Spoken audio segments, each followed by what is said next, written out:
서리아담을 찾아주셔서 감사합니다. 항상 건강하시고 좋은 일만 가득하시길 기원할게요. 지금 구독하시고 바로 오늘 야담 들어보시죠. 옛날 옛적에 한양 북촌에 윤판서의 집이 있었다고 합니다. 그 집 담장은 높았고 처마는 하늘을 찌를 듯 기세 좋게 솟아 있었지요. 대문 앞에는 항상 하인들이 서 있었고 마당은 깨끗이 쓸려 먼지 한 톨 보이지 않았답니다. 그 집에 윤설이라는 아가씨가 있었는데 이름처럼 눈같이 맑고 순수한 아이였지요. 어린 나이에 이미 미모가 절정에 이르러 윤판서 집 담장 너머로 그 소문이 퍼져나갔답니다. 윤판서 집 교수님은 눈이 별처럼 빛나고 입술은 앵두같이 붉다더라. 걸음걸이는 버들가지 흔들리듯 하고 말소리는 꾀꼬리 울음같이 고울 거야. 이렇게 소문이 무성했지만 실은 윤설의 진짜 아름다움은 그 외모만이 아니었답니다. 해질녘 규방의 창문으로 스며드는 노을빛 아래 윤설은 붓을 들고 있었습니다. 그녀의 하얀 손가락이 붓을 타고 춤을 추듯 움직였고 먹물이 흰 화선지 위에 꽃을 피웠지요. 아가씨, 해가 저무니 그만 붓을 놓으시는 게 어떨까요? 몸종 춘월이 걱정스러운 목소리로 말했습니다. 조금만 더, 이 꽃잎 하나만 더 그리면 되겠다. 윤설의 눈에는 세상 모든 아름다움을 담고 싶어하는 열망이 빛났습니다. 그녀가 그린 그림은 단순한 꽃그림이 아니었어요. 꽃잎 하나하나에 자신의 꿈과 열망을 담았던 것이지요. 아가씨는 정말 신기해요. 어찌 그리 글도 잘 짓고 그림도 잘 그리시나요? 춘월이 감탄했습니다. 윤설은 살짝 미소 지었습니다. 내가 잘하는 건 아니야. 그저 내 마음을 표현할 방법이 이것뿐이라서지. 사실 윤설은 어릴 적부터 오빠들이 공부하는 소리를 몰래 엿들며 글을 배웠고 스스로 책을 훔쳐보며 지식을 쌓았답니다. 여자는 글을 많이 알면 안 된다는 시대였지만 그녀의 갈증은 한두 방울의 물로 해소될 수 없었지요. 아가씨, 마님께서 찾으십니다. 문 밖에서 하녀의 목소리가 들려왔습니다. 윤설은 한숨을 내쉬며 붓을 내려놓았습니다. 어머니를 뵙는다는 건 항상 새로운 교훈과 가르침이 시작된다는 뜻이었으니까요. 어머니의 방으로 들어서자 엄숙한 분위기가 그녀를 감쌌습니다. 앉거라, 서라. 윤설은 조용히 어머니 앞에 무릎을 꿇고 앉았습니다. 등불 아래 어머니의 얼굴은 더욱 엄숙해 보였지요. 네, 어머님. 이제 내 나이가 어엿한 처자로 접어들었구나. 규방의 바느질은 어떠하느냐? 윤설은 고개를 숙였습니다. 어머니가 묻는 건 진정한 질문이 아니라 그녀가 해야 할 일을 상기시키는 방식이었으니까요. 아직 많이 부족합니다. 그렇지. 내 손에서는 붓 냄새가 나는구나. 다시 그림을 그리고 있었느냐? 윤설은 더 깊이 고개를 숙였습니다. 침묵으로 인정하는 것이었지요. 설아, 여자의 덕은 무엇이더냐? 현숙함과 온유함이옵니다. 그렇다. 여자는 글재주를 뽐내는 것이 아니라 침묵 속에서 가문의 영광을 위해 살아가는 것이 도리란다. 내 그림과 글은 아버지께서 칭찬하시지만 나는 그것이 네 앞날에 도움이 될지 걱정이구나. 윤설의 가슴이 조여들었습니다. 그녀는 어머니의 말씀이 이해되지 않는 것은 아니었습니다. 하지만 그녀의 영혼은 그 좁은 길 안에 갇히기를 거부했지요. 어머님, 그림을 그리고 시를 짓는 것이 어찌 현숙함과 다른 것이겠습니까? 자연의 아름다움을 노래하고 사계절의 변화를 그리는 것이. 설아. 어머니의 목소리가 날카로워졌습니다. 네가 시를 짓고 그림을 그리는 것은 규수의 가벼운 취미로 끝나야 할 일이다. 네 재주를 뽐내며 스스로를 높이려 들지 마라. 여자의 길은 그런 것이 아니란다. 밤이 깊어갈수록 윤설의 방에는 고요함만 감돌았습니다. 등불 하나 켜놓고 그녀는 자신의 그림을 바라보았지요. 꽃잎 하나하나가 그녀에게 말을 거는 듯했습니다. 너는 왜 태어났니? 단지 시집가서 자식을 낳고 가문의 영광을 위해 살기 위해. 창밖으로 달빛이 새우며 들었습니다. 그 차운빛 아래 윤설의 하얀 얼굴이 더욱 창백하게 빛났지요. 그녀의 손가락이 그림 위를 쓸었습니다. 나는 그저 자유롭게 살고 싶을 뿐인데, 그때 갑자기 대문 밖에서 시끄러운 소리가 들렸습니다.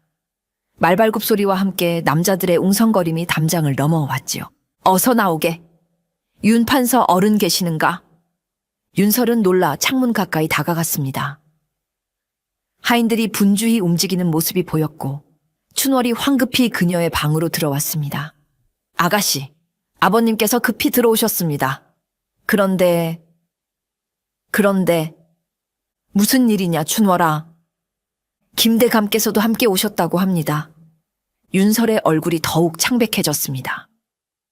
김대감이라면 조정에서 막강한 권력을 휘두르는 그 김대감이 틀림없었습니다. 나이 60이 넘은 노인으로 이미 3명의 부인을 두고 있다는 소문이 있었지요. 어찌하여 이 밤중에? 윤설의 말이 끝나기도 전에 아버지의 목소리가 멀리서 들려왔습니다. 설아, 어서 나와 인사드려라. 춘월이 황급히 윤설의 옷매무새를 정리했습니다. 어서요, 아가씨. 아버님이 기다리십니다. 윤설은 천천히 방을 나섰습니다. 그녀의 가슴은 이유 모를 불안감으로 가득 찼지요. 발걸음이 무거웠습니다. 마치 무언가 끔찍한 일이 그녀를 기다리고 있다는 예감이 들었으니까요. 대청마루에 올라서자 아버지와 함께 앉아있는 노인이 보였습니다. 그는 비단 도포를 입고 있었고 수염은 가슴께까지 내려왔지요. 눈빛이 날카로워 보였습니다. 이리 오너라 서라. 윤설은 조용히 다가가 절을 올렸습니다. 김대감께 인사드려라. 앞으로 내 시아버지가 되실 분이시다. 그 순간 윤설의 온몸이 얼어붙은 듯했습니다. 시아버지라니요? 그렇다면 김대감의 아들과 혼인을, 아니 윤판서, 내 며느리가 아니라 내 사람이 되라이지. 김대감의 목소리가 윤설의 귓가에 울렸습니다. 그 말뜻을 이해하는 순간 그녀의 세계가 무너져 내렸습니다. 김대감의 첩이 되라는 것이었습니다. 윤설은 그 자리에서 쓰러지듯 무릎을 꿇었습니다. 그녀의 눈에서는 눈물이 흘렀지만 아무도 보려 하지 않았지요. 아버님, 제발. 하지만 윤판서의 얼굴은 단호했습니다. 여자는 가문을 위해 존재하는 것이다. 김대감께서 너를 총애하시면 우리 윤가는 더욱 번창할 것이다. 그날 밤 윤설은 홀로 방에 앉아 떨리는 손으로 편지를 썼습니다. 그녀의 붓끝에서는 피가 흐르는 듯한 절망의 글자들이 태어났지요. 나는 사랑 없는 삶을 살고 싶지 않습니다. 달빛 아래 그녀의 눈물이 마르고 그 자리에 불꽃 같은 결의가 자라나기 시작했습니다. 윤설의 운명은 그날 밤 완전히 새로운 방향으로 흘러가기 시작했답니다. 윤설이 방으로 돌아온 뒤 춘월이 따라 들어와 그녀의 손을 잡았습니다. 아가씨, 어찌된 일인지요? 얼굴이 창백하시니. 윤설은 마치 영혼이 빠져나간 듯 허공을 바라보다가 천천히 입을 열었습니다. 춘월아, 내가 김대감의 첩이 되어야 한단다. 춘월의 눈이 커졌습니다. 그녀는 말을 잇지 못했지요. 아가씨, 그 이는 내 할아버지 뻘이야. 이미 3명의 부인을 둔 사람이고. 윤설의 목소리가 떨렸습니다. 그녀는 손을 꽉 쥐었고 손톱이 살을 파고들었지만 그 아픔조차 느끼지 못했습니다. 어찌 아버님께서 그런 결정을. 가문을 위해서라지. 김대감의 힘을 빌려 우리 가문이 더 번창하길 바라시는 것 같아. 윤설의 눈에서 눈물이 흘러내렸습니다. 그녀는 창가로 다가가 밤하늘을 올려다보았습니다. 달이 구름에 가려 어둠만이 가득했지요. 춘월아, 넌 내 곁을 떠나지 않겠지? 물론입니다, 아가씨. 제가 어찌 아가씨를 떠나겠습니까? 윤설은 손을 뻗어 춘월의 손을 꼭 잡았습니다. 그럼 내 부탁 하나만 들어주겠니? 무엇이든 말씀하세요. 내일 어머님께 가서 내가 몸이 아프다고 전해다오. 단 하루만 시간이 필요해. 춘월은 걱정스러운 눈빛으로 윤설을 바라보았지만 고개를 끄덕였습니다. 다음 날 윤설은 방에 틀어박혔습니다. 어머니가 찾아왔지만 그녀는 두통이 심하다는 핑계로 문을 열지 않았지요. 그러나 저녁이 되자 아버지가 직접 그녀의 방을 찾아왔습니다. 설아, 문을 열어라.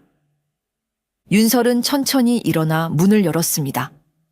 그녀의 얼굴은 실제로 창백했고 눈가는 붉었지요.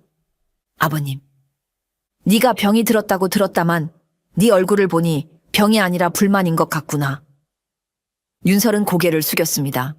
아버님, 제발 다시 생각해 주세요. 저는 김대감의 첩이 되고 싶지 않습니다. 윤판서의 얼굴이 굳어졌습니다. 설아, 넌 아직 세상 물정을 모르는구나. 여자는 가문을 위해 존재하는 것이다. 네 개인의 바람이나 행복보다 가문의 영광이 더 중요하단다. 하지만 아버님, 첩이란 신분으로 그것이 과연 가문의 영광이 될까요? 윤판서의 목소리가 높아졌습니다. 김대감은 조정에서 가장 힘있는 분이시다. 그분의 총애를 받는다면 우리 가문은 누구도 범접할 수 없을 만큼 높아질 것이다. 윤설은 무릎을 꿇고 애원했습니다. 아버님, 제발, 저는 그저 평범하게 살고 싶을 뿐입니다. 사랑하는 사람과 혼인하여. 사랑? 윤판서가 비웃듯 말했습니다. 그런 것은 소설책에나 나오는 이야기다. 현실에서 혼인은 두 가문의 결합이요, 힘의 균형이란다.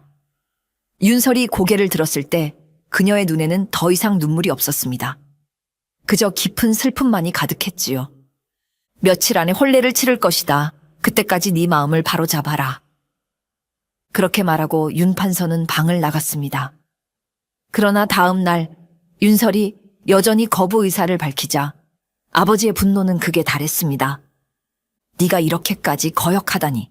윤판서는 노비를 불러들였습니다. 이 아이를 작은 사랑채에 가두어라. 혼례일까지 아무도 들이지 말고 음식만 갖다 주도록. 윤설은 그렇게 작은 사랑채에 갇혀버렸습니다. 창문은 굳게 닫혀 있었고 문 앞에는 늘 사람이 지키고 있었지요. 그녀는 창가에 앉아 하염없이 눈물을 흘렸습니다. 사흘째 되는 날, 춘월만이 음식을 가지고 그녀를 찾아올 수 있었습니다. 아가씨, 어머님께서 몰래 보내신 음식입니다. 윤설은 고개를 들었습니다. 그녀의 얼굴은 이제 완전히 지쳐 있었지요. 춘월아, 어머님은 어떻게 생각하시니? 춘월은 눈을 내리깔았습니다. 어머님도 많이 괴로워하십니다. 하지만 아버님 뜻을 거스를 수는 없으시대요. 윤설은 식판에 담긴 음식을 바라보았습니다. 그녀의 마음속에서는 이미 무언가 결정된 듯 했습니다. 혼례는 언제로 정해졌니? 모레입니다, 아가씨. 윤설의 입술이 희미하게 떨렸습니다. 알았다. 고맙구나, 춘월아. 그날 밤 윤설은 더 이상 울지 않았습니다. 그녀는 창가에 앉아 달을 바라보며 조용히 생각에 잠겼지요. 때로는 운명을 받아들이는 것이 현명한 선택일 수도 있습니다. 하지만 때로는 운명에 맞서 싸우는 것이 진정한 용기일 수도 있지요. 혼례를 하루 앞둔 밤, 윤설은 마침내 작은 사랑채에서 본체로 돌아올 수 있었습니다. 아버지는 그녀가 이제 상황을 받아들였다고 생각했나 봅니다. 하지만 윤설의 눈에는 여전히 결의가 가득했지요. 아가씨, 내일 혼례복을 입혀드릴 사람들이 이른 아침에 오신대요. 춘월이 방안을 정리하며 말했습니다. 윤설은 조용히 고개를 끄덕였습니다. 그녀의 손에는 작은 단검이 쥐어져 있었지요. 아버지의 서재에서 몰래 가져온 것이었습니다. 춘월아, 오늘 밤은 좀 일찍 자거라. 내일 큰 날이니까. 춘월은 걱정스러운 눈빛으로 윤설을 바라보았지만 더 묻지 않고 방을 나갔습니다. 깊은 밤, 대문 밖에서 시끄러운 소리가 들렸습니다. 취한 남자들의 웃음소리와 함께 말발굽 소리가 울렸지요. 어서 나으리를 모시게 김대감께서 오셨다. 윤설은 창문 틈으로 바깥을 내다보았습니다. 김대감이 취한 모습으로 하인들에게 부축을 받으며 대문 안으로 들어오고 있었습니다. 내 내일의 신부를 보고 가야겠다. 어서 길을 비켜라. 윤설의 심장이 빠르게 뛰기 시작했습니다. 혼례 전날 밤에 신랑이 신부를 찾아오는 것은 전통에 어긋나는 일이었습니다. 하지만 김대감의 권세 앞에서는 누구도 감히 거절할 수 없었지요. 대감, 이리 오십시오. 제가 안내하겠습니다. 윤판서의 목소리가 들렸습니다. 그는 김대감을 맡기는커녕 오히려 안내하고 있었습니다. 윤설은 황급히 방 안을 살폈습니다. 도망갈 곳은 없었습니다. 어서 문을 열어라. 내 신부를 보고 싶구나. 방문 밖에서 김대감의 목소리가 들렸습니다. 그 뒤로 아버지의 간청하는 목소리가 이어졌습니다. 대감, 혼례 전날에는 신부를 보는 것이 관례에 어긋납니다. 내일 혼례식에서. 관례? 하하. 내가 관례에 얽매일 사람으로 보이느냐. 문이 거칠게 열렸습니다. 김대감이 취기 어린 얼굴로 들어섰습니다. 그의 눈은 방 안에 윤설을 발견하고 번들거렸습니다. 오호, 이것이 내 신부란 말이냐? 과연 소문대로 아름답구나. 윤설은 천천히 일어나 인사를 올렸습니다. 그녀의 손은 여전히 떨리고 있었지요. 나으리, 여봐라, 모두 물러가거라. 나는 내 신부와 잠시 이야기를 나눌 것이다. 김대감의 명령에 아버지조차 감히 거역할 수 없었습니다. 윤판서는 걱정스러운 눈빛으로 윤설을 바라보았지만 결국 문을 닫고 물러났습니다. 방 안에 홀로 남은 김대감은 더욱 가까이 다가왔습니다. 술 냄새가 진동했습니다. 어디 보자. 네가 그 유명한 윤설이로구나. 과연 내 눈에 들어올 만하다. 윤설은 뒤로 물러났습니다. 나으리, 혼례는 내일입니다. 오늘은 제발. 혼례? 아, 그래. 하지만 내가 원하는 것을 굳이 기다릴 이유가 있겠느냐? 김대감은 더 가까이 다가와 윤설의 어깨를 잡았습니다. 그녀는 몸을 틀어 빠져나가려 했지만 김대감의 힘은 생각보다 강했습니다. 나으리, 제발 놓아주십시오. 이것은 예의에 어긋나는 행동입니다. 예의? 하하! 내 첩이 될 여자가 감히 나에게 예의를 논하느냐? 김대감의 손이 윤설의 옷자락을 거칠게 잡아당겼습니다. 비단 치마가 찢어지는 소리가 방 안에 울렸습니다. 윤설의 눈에서 눈물이 흘러내렸습니다. 그러나 그것은 두려움의 눈물이 아니었습니다. 분노와 결의에 찬 눈물이었지요. 제발, 이러지 마십시오. 가만히 있거라. 내 주인에게 복종하는 법을 가르쳐 주마. 김대감의 손이 다시 뻗어왔을 때 윤설의 손이 치마 속에서 단검을 꺼냈습니다. 그녀의 눈빛이 변했습니다. 저는 결코 누구의 놀이개도 첩도 되지 않을 것입니다. 뭐라고? 네가 감히. 김대감의 말이 끝나기도 전에 윤설의 손에서 번쩍이는 칼날이 움직였습니다. 단검이 김대감의 가슴을 관통했습니다. 으악! 김대감은 놀란 눈으로 자신의 가슴을 바라보았습니다. 그의 입에서 피가 흘러나왔지요. 그는 비틀거리다가 마루에 쓰러졌습니다. 윤설은 자신의 손을 바라보았습니다. 피로 물든 손이 떨리고 있었습니다. 그녀는 방금 무슨 일이 일어났는지 믿을 수 없다는 듯이 단검을 내려다보았습니다. 내가 사람을 죽였어. 그녀의 입에서 작은 신음이 새어나왔습니다. 하지만 곧 밖에서 발소리가 들렸습니다. 대감, 괜찮으십니까? 무슨 소리가 들리는데? 윤설의 시간은 얼마 남지 않았습니다. 그녀는 재빨리 생각했습니다. 이제 돌아갈 수 없는 강을 건넜습니다.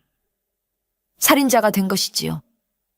그녀는 단검을 쥔 채 결단을 내렸습니다. 윤설은 창문을 통해 바깥을 살폈습니다. 뒤뜰로 통하는 작은 문이 보였습니다. 그녀는 서둘러 옷장을 열어 가장 검은색의 치마 저고리를 꺼냈습니다. 피 묻은 옷을 벗고 갈아입은 뒤 하얀 얼굴에 젤을 발라 어둠 속에서 눈에 띄지 않도록 했지요. 대감, 괜찮으십니까? 문 밖에서 노크 소리가 더욱 거세졌습니다. 윤설은 창문을 열고 뒤뜰로 뛰어내렸습니다.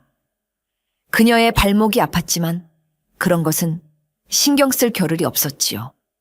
목숨이 달린 일이었으니까요. 뒤뜰에 도착한 윤설은 담을 넘어야 했습니다.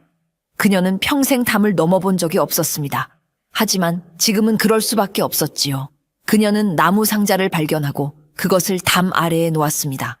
그리고 조심스럽게 올라서서 담 위로 기어 올랐습니다. 담 너머로 뛰어내릴 때 윤설의 치마가 담에 걸려 찢어졌습니다. 하지만 그런 것은 중요하지 않았습니다. 그녀는 어둠 속으로 숨어들었습니다. 살인자다. 김대감이 살해됐다. 뒤에서 외침이 들려왔습니다. 윤설의 가슴이 철렁 내려앉았습니다. 이제 그녀는 조선 최고의 권력자를 살해한 죄인이 되었습니다. 그녀는 어둠 속을 달렸습니다. 북촌의 골목을 빠져나와 남산 방향으로 향했습니다. 밤중이라 거리는 한산했지만 어디선가 순찰하는 포졸들의 소리가 들렸습니다. 이상한 여자를 보면 즉시 잡아라. 김대감을 살해한 죄인이다. 윤설은 급히 몸을 숨겼습니다. 그녀는 한양 성문을 빠져나가야 했지만 지금쯤 모든 성문에는 포졸들이 지키고 있을 것이 분명했습니다. 그녀는 잠시 생각에 잠겼다가 방향을 바꿔 청계천으로 향했습니다.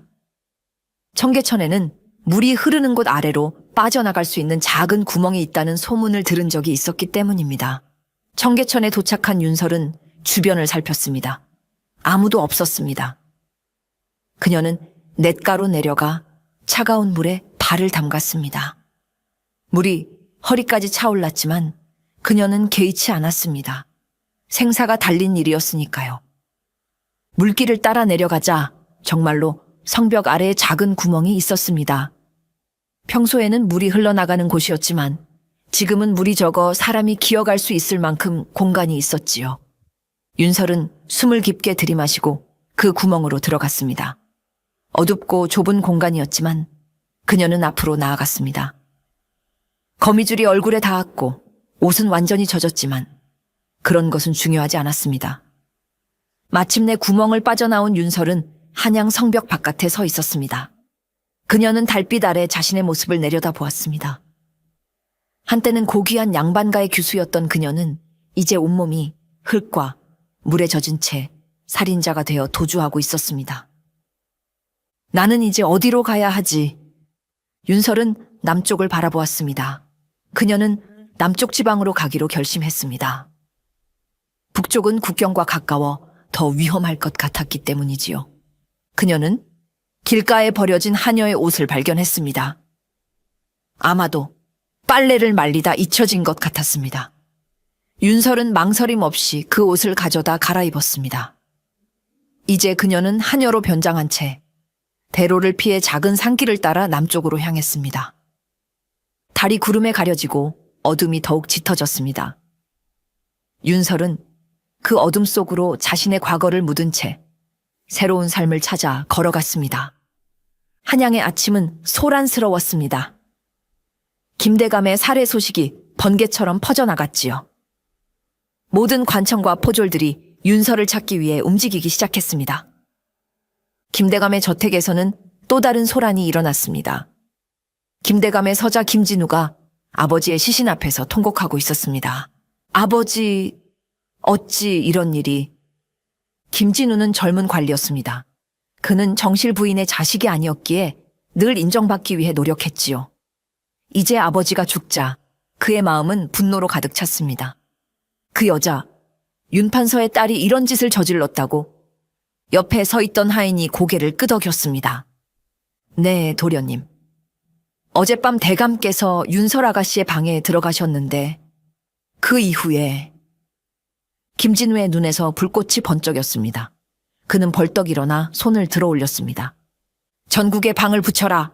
윤설을 찾는 자에게 은자 100냥을 내리겠다. 하인들이 황급히 움직였습니다. 김진우는 아버지의 시신을 바라보며 이를 악물었습니다. 아버지, 제가 반드시 복수하겠습니다.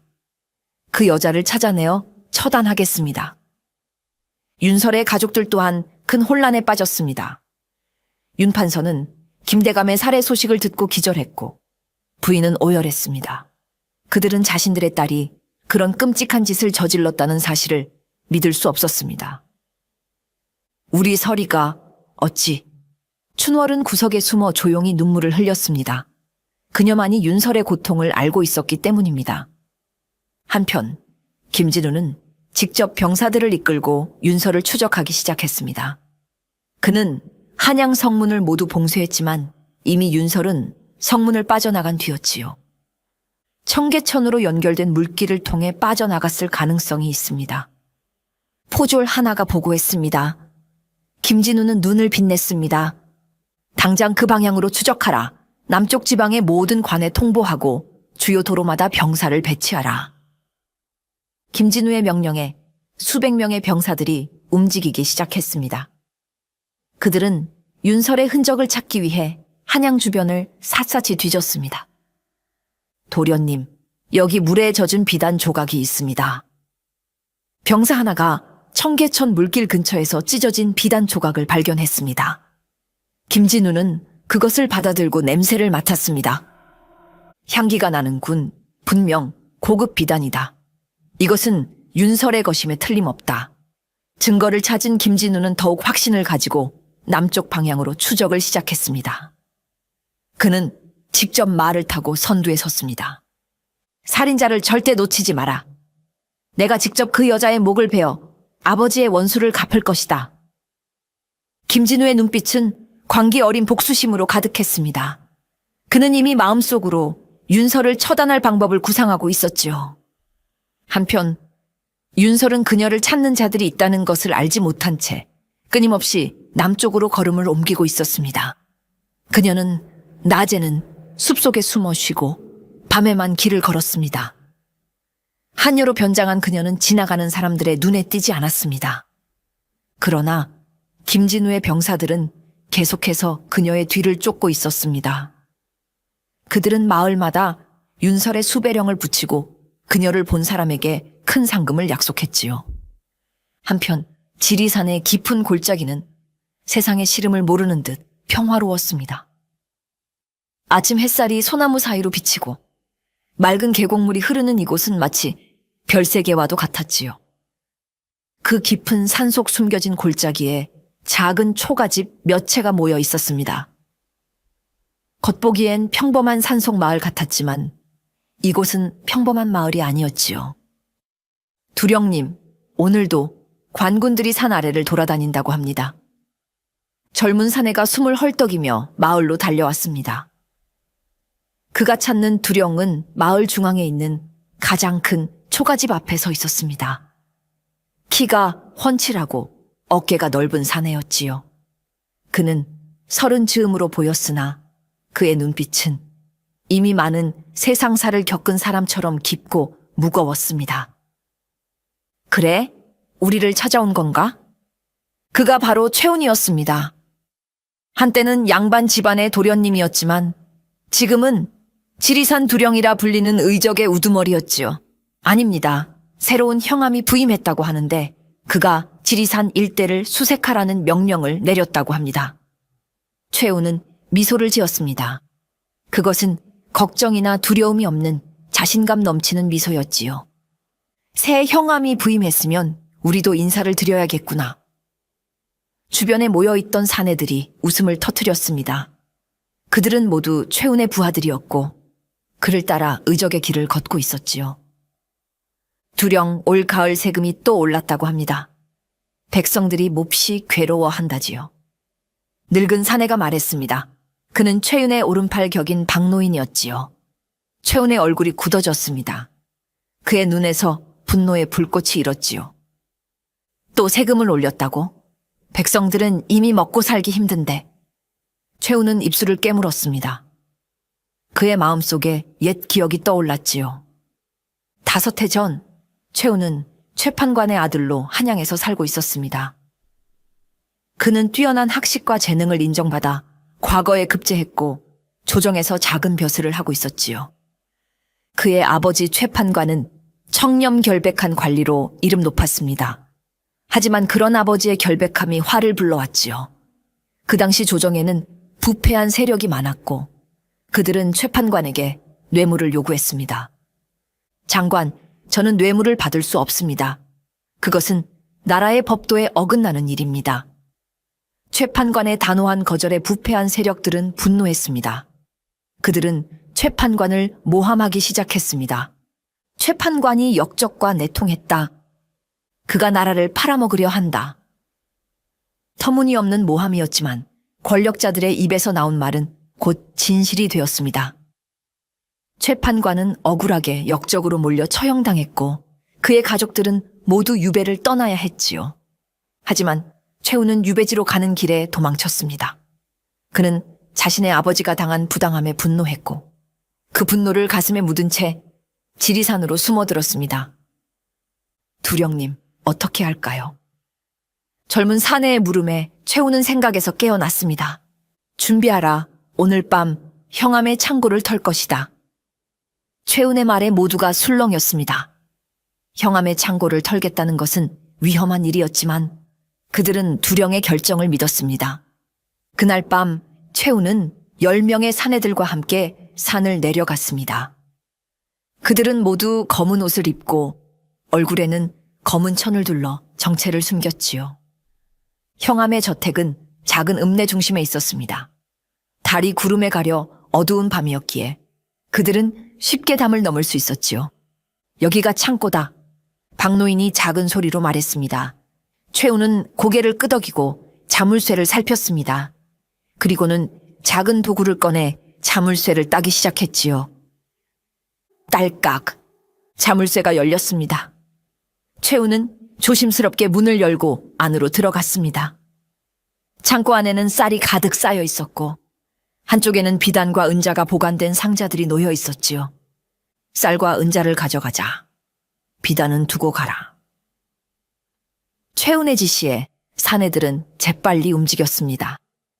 그들은 준비해온 자루에 쌀을 담고 은자를 주머니에 넣었습니다. 갑자기 밖에서 소리가 들렸습니다. 누가 있느냐? 도둑이냐? 경계하던 관군이 소리쳤습니다. 최우는 사내들에게 재빨리 손짓했습니다. 서둘러라. 우리는 계획대로 나누어서 도망간다. 사내들은 재빨리 약탈한 물건들을 들고 창고를 빠져나갔습니다. 최우는 맨 마지막으로 나오며 작은 종이 하나를 창고문에 붙였습니다. 부패한 자의 재물을 빼앗아 굶주린 백성에게 돌려주노라. 지리산 의적 최운. 광운들이 창고로 달려왔지만 이미 최운과 그의 부하들은 어둠 속으로 사라진 뒤였습니다.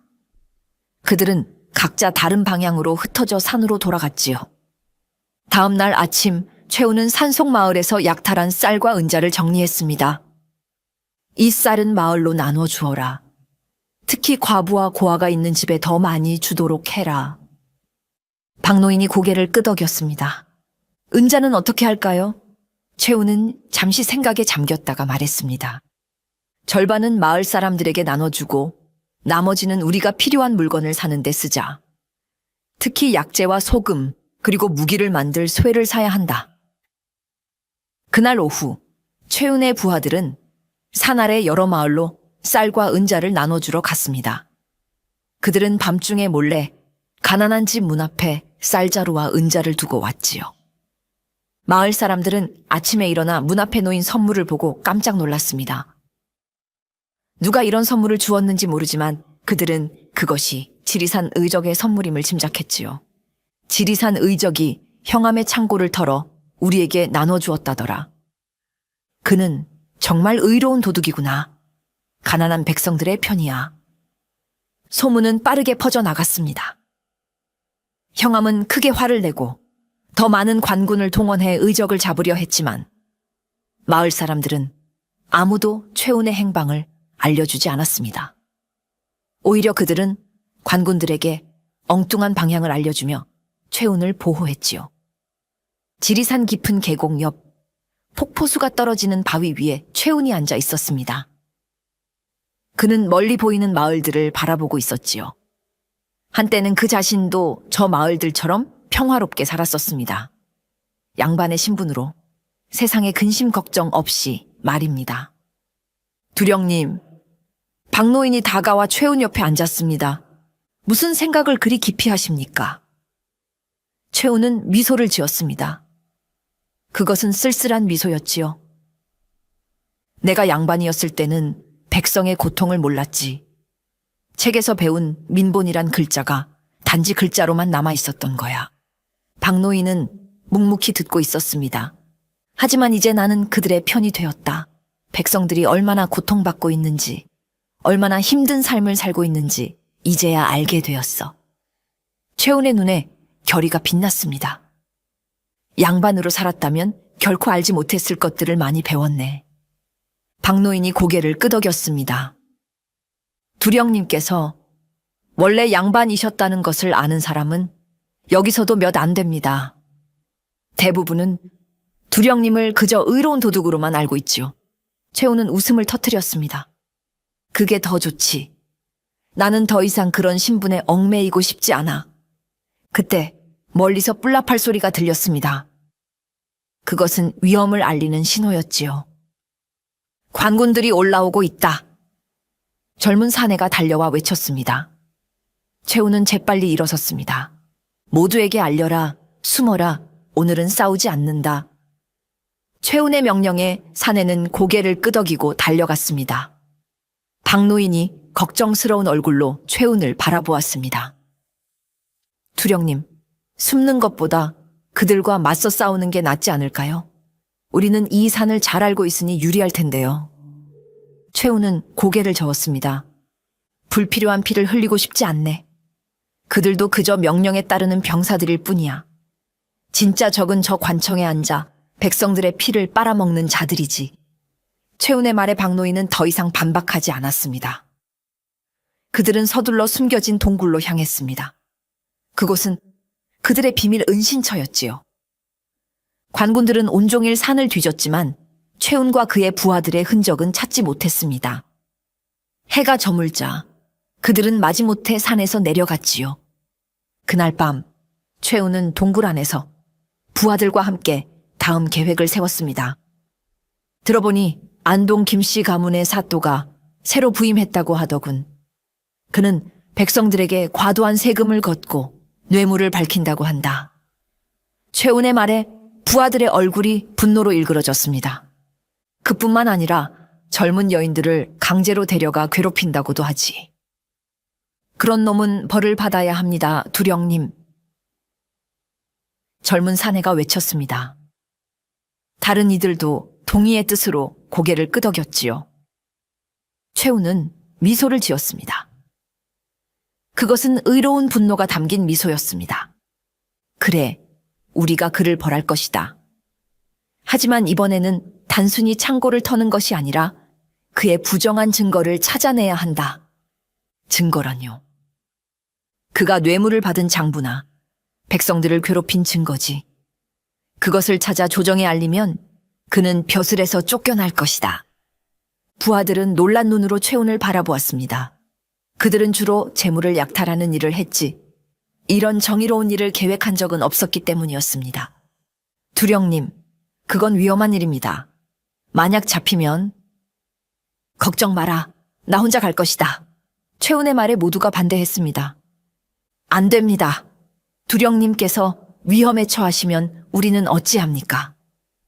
최훈은 고개를 저었습니다. 이것은 내가 해야 할 일이다. 내 아버지는 정의롭게 살다가 부패한 관리들에게 희생되었다. 나는 같은 일이 다른 이들에게 일어나는 것을 막고 싶다. 그의 눈에는 굳은 결의가 빛났습니다. 부하들은 더 이상 반대하지 못했지요. 그날 밤 최훈은 혼자 산을 내려갔습니다. 그는 사또의 집을 향해 걸었습니다. 달빛 아래 그의 모습은 마치 정의의 화신과도 같았습니다. 사또의 집에 도착한 최훈은 담을 넘어 조용히 안으로 들어갔습니다. 그는 사또의 서재를 찾아 문서들을 뒤지기 시작했습니다. 그리고 마침내 그가 찾던 증거를 발견했지요. 과연 이자는 백성들에게 거둔 세금의 절반을 자신의 주머니에 넣고 있었군. 최훈은 장부와 편지들을 챙겼습니다. 그것들은 사또의 부정부패를 증명하는 결정적인 증거였지요. 하지만 그때 갑자기 방문이 열렸습니다. 누구냐? 사또가 등불을 들고 서 있었습니다. 그는 깜짝 놀라 소리쳤습니다. 도둑이다. 경비병. 최우는 재빨리 창문으로 뛰어내렸습니다. 그러나 이미 경비병들이 그를 발견하고 쫓기 시작했지요. 잡아라! 도둑이다! 최우는 빠른 발걸음으로 달렸습니다. 그의 품에는 소중한 증거들이 들어 있었지요. 경비병들이 활을 들고 그를 향해 화살을 쏘기 시작했습니다. 으악! 화살 하나가 최운의 어깨를 스쳤습니다. 아픔이 밀려왔지만 그는 멈추지 않았습니다. 그는 계속해서 달렸고 마침내 숲속으로 들어가 경비병들의 시야에서 벗어났습니다. 다음 날 아침 부상을 입은 최운이 산으로 돌아왔습니다. 부하들은 그를 보고 깜짝 놀랐습니다. 두령님, 어찌 된 일입니까? 최운은 미소를 지으며 품에서 서류들을 꺼냈습니다. 이것이 사또의 부정을 증명하는 증거다. 이제 이것을 조정에 보내면 그는 벼슬에서 쫓겨날 것이다. 부하들은 경외심 어린 눈으로 최운을 바라보았습니다. 그들의 두령은 단순한 도둑이 아니었습니다. 그는 정의를 위해 싸우는 영웅이었지요. 그날부터 최운의 이야기는 더욱 널리 퍼져나갔습니다. 백성들은 그를 의로운 도둑, 백성의 영웅이라 불렀지요. 그의 이름은 노래가 되어 마을마다 불려졌고 그의 이야기는 사람들에게 희망을 주었습니다. 조정에서는 최운을 잡기 위해 더 많은 포상금을 내걸었습니다. 그러나 아무도 그를 배신하지 않았습니다. 백성들은 그를 보호했고 그의 행방을 묻는 관리들에게 거짓 정보를 주었지요. 의적 최운은 정의로운 사람이요. 우리를 도와주는 유일한 존재요. 백성들의 마음속에 최운은 이미 신화적인 존재가 되어 있었습니다. 그는 더 이상 양반도 관리도 아니었습니다. 그는 백성들의 영웅이었고 그들의 마음속에 영원히 살아있을 이야기의 주인공이었습니다. 그렇게 최운은 지리산을 근거지로 삼아 부패한 관리들을 벌하고 백성들을 도우며 살아갔습니다. 그의 이름은 점점 더 커져 조정까지 흔들리게 만들었지요. 하지만 그의 평화로운 날들은 오래가지 않았습니다. 그의 앞에 새로운 인연, 새로운 운명이 기다리고 있었으니까요. 지리산 기슭에 자리 잡은 작은 마을은 한양의 소란스러움과는 거리가 멀었습니다. 비가 오는 날이면 안개가 산자락을 휘감고 맑은 날이면 푸른 산들이 평화롭게 서 있었지요. 이 마을에는 산불림 주막기라 불리는 작은 주막이 있었습니다. 주막 안에는 언제나 나그네들이 모여 소식을 나누고 술잔을 기울였습니다. 그 중에서도 구석에 조용히 앉아 머리를 숙인 채 일하는 젊은 여인이 있었지요. 그녀는 며칠 전에 이 주막에 와서 일자리를 구했습니다. 주모, 막걸리 한 주전자요.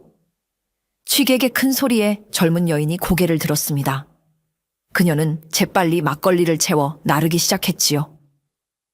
그녀의 고운 손길과 우아한 걸음걸이는 평범한 하녀의 것이 아니었습니다. 이복에 새로운 아이는 어디서 데려왔나? 어여쁘고 고운 것이 시골 처자 같지 않구먼. 취객 하나가 주모에게 물었습니다. 주모는 어깨를 으쓱했습니다. 글쎄 말이오. 며칠 전에 비를 맞으며 들어와 일자리를 달라 하기에 주었지요. 이름은 설월이라 하는데 말수가 적어 어디서 왔는지는 알 수가 없소.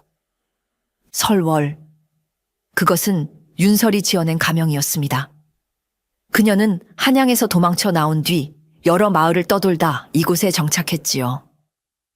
하녀의 옷을 입고 말투를 바꾸고 머리를 단정하게 뒤로 묶어 평범한 시골 처자로 위장했습니다.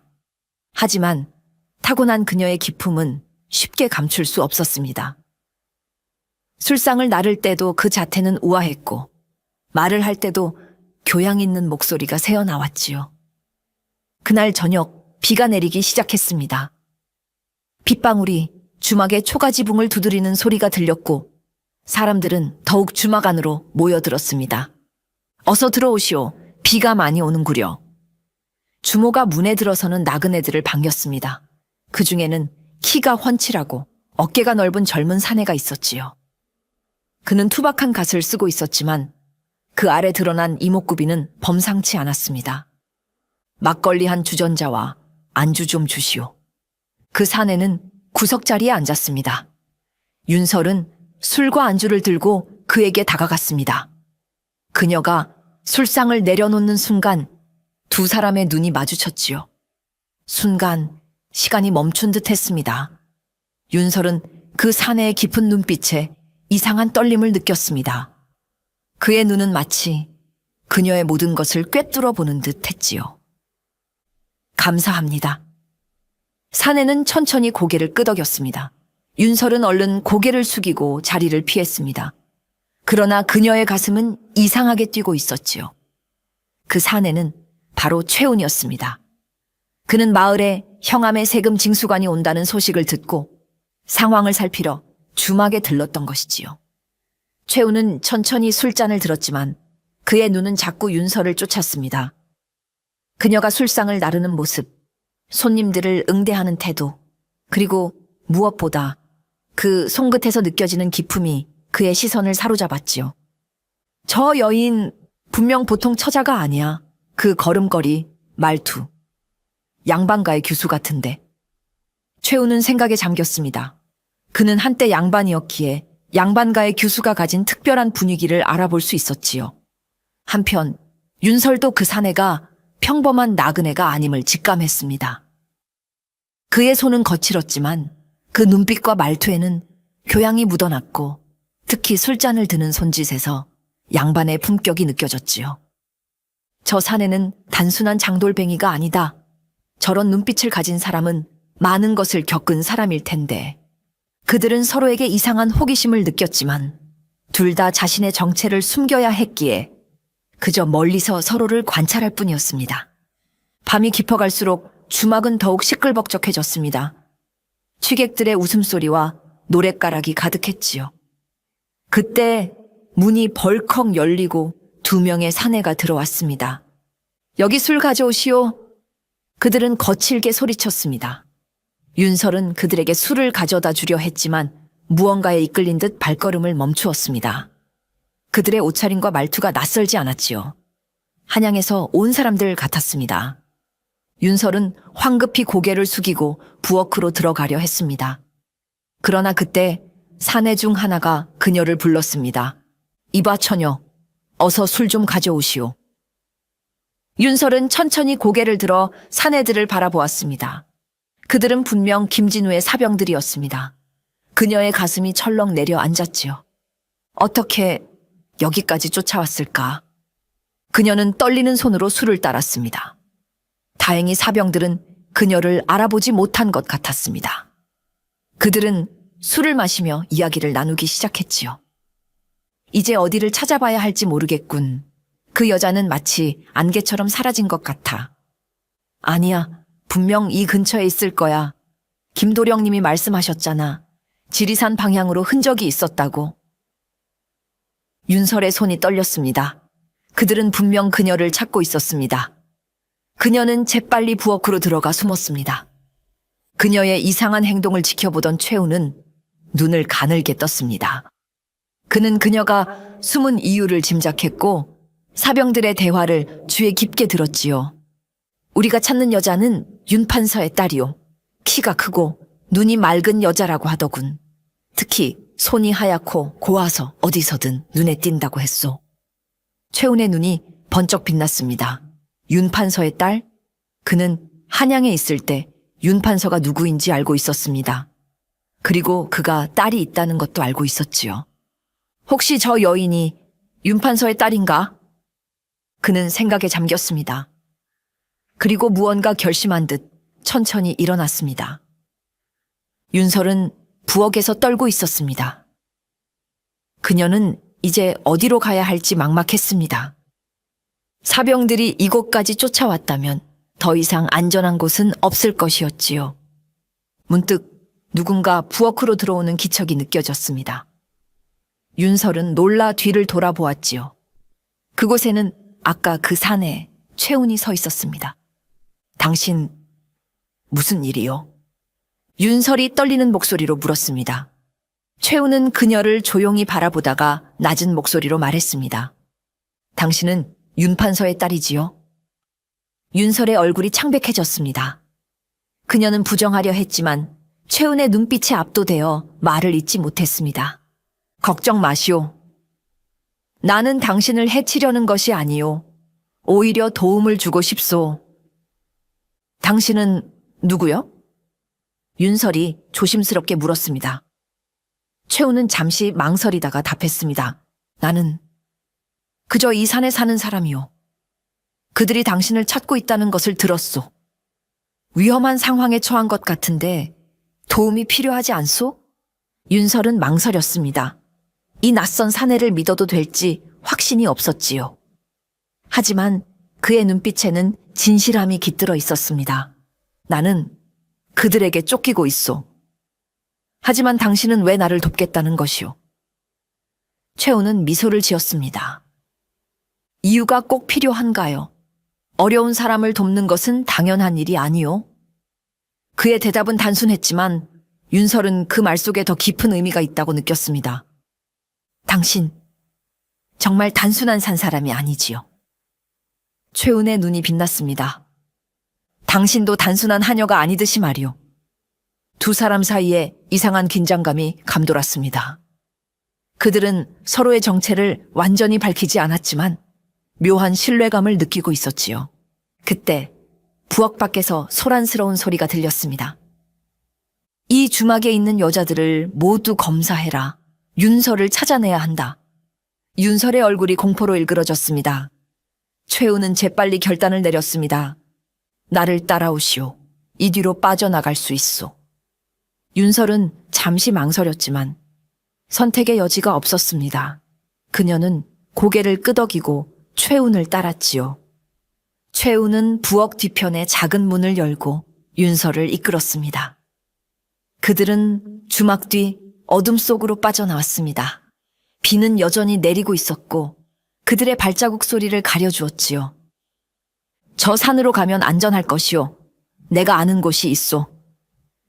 최운이 산을 가리키며 말했습니다. 윤설은 뒤를 돌아보았습니다. 주막에서는 여전히 소란이 일어나고 있었지요. 당신, 정말 나를 돕는 것이오? 당신은 나를 모르지 않소. 최우는 잠시 그녀를 바라보다가 말했습니다. 이 여인, 분명 뭔가를 숨기고 있군. 하지만 그것이 무엇이든 당신은 지금 도움이 필요해 보이오. 그것으로 충분하지 않소? 윤설은 최운의 눈을 깊이 바라보았습니다. 그리고 그녀의 마음속에서 작은 목소리가 들렸습니다. 이 남자는 단순한 장돌뱅이가 아니다. 그의 눈빛에는 깊은 지혜와 용기가 있다.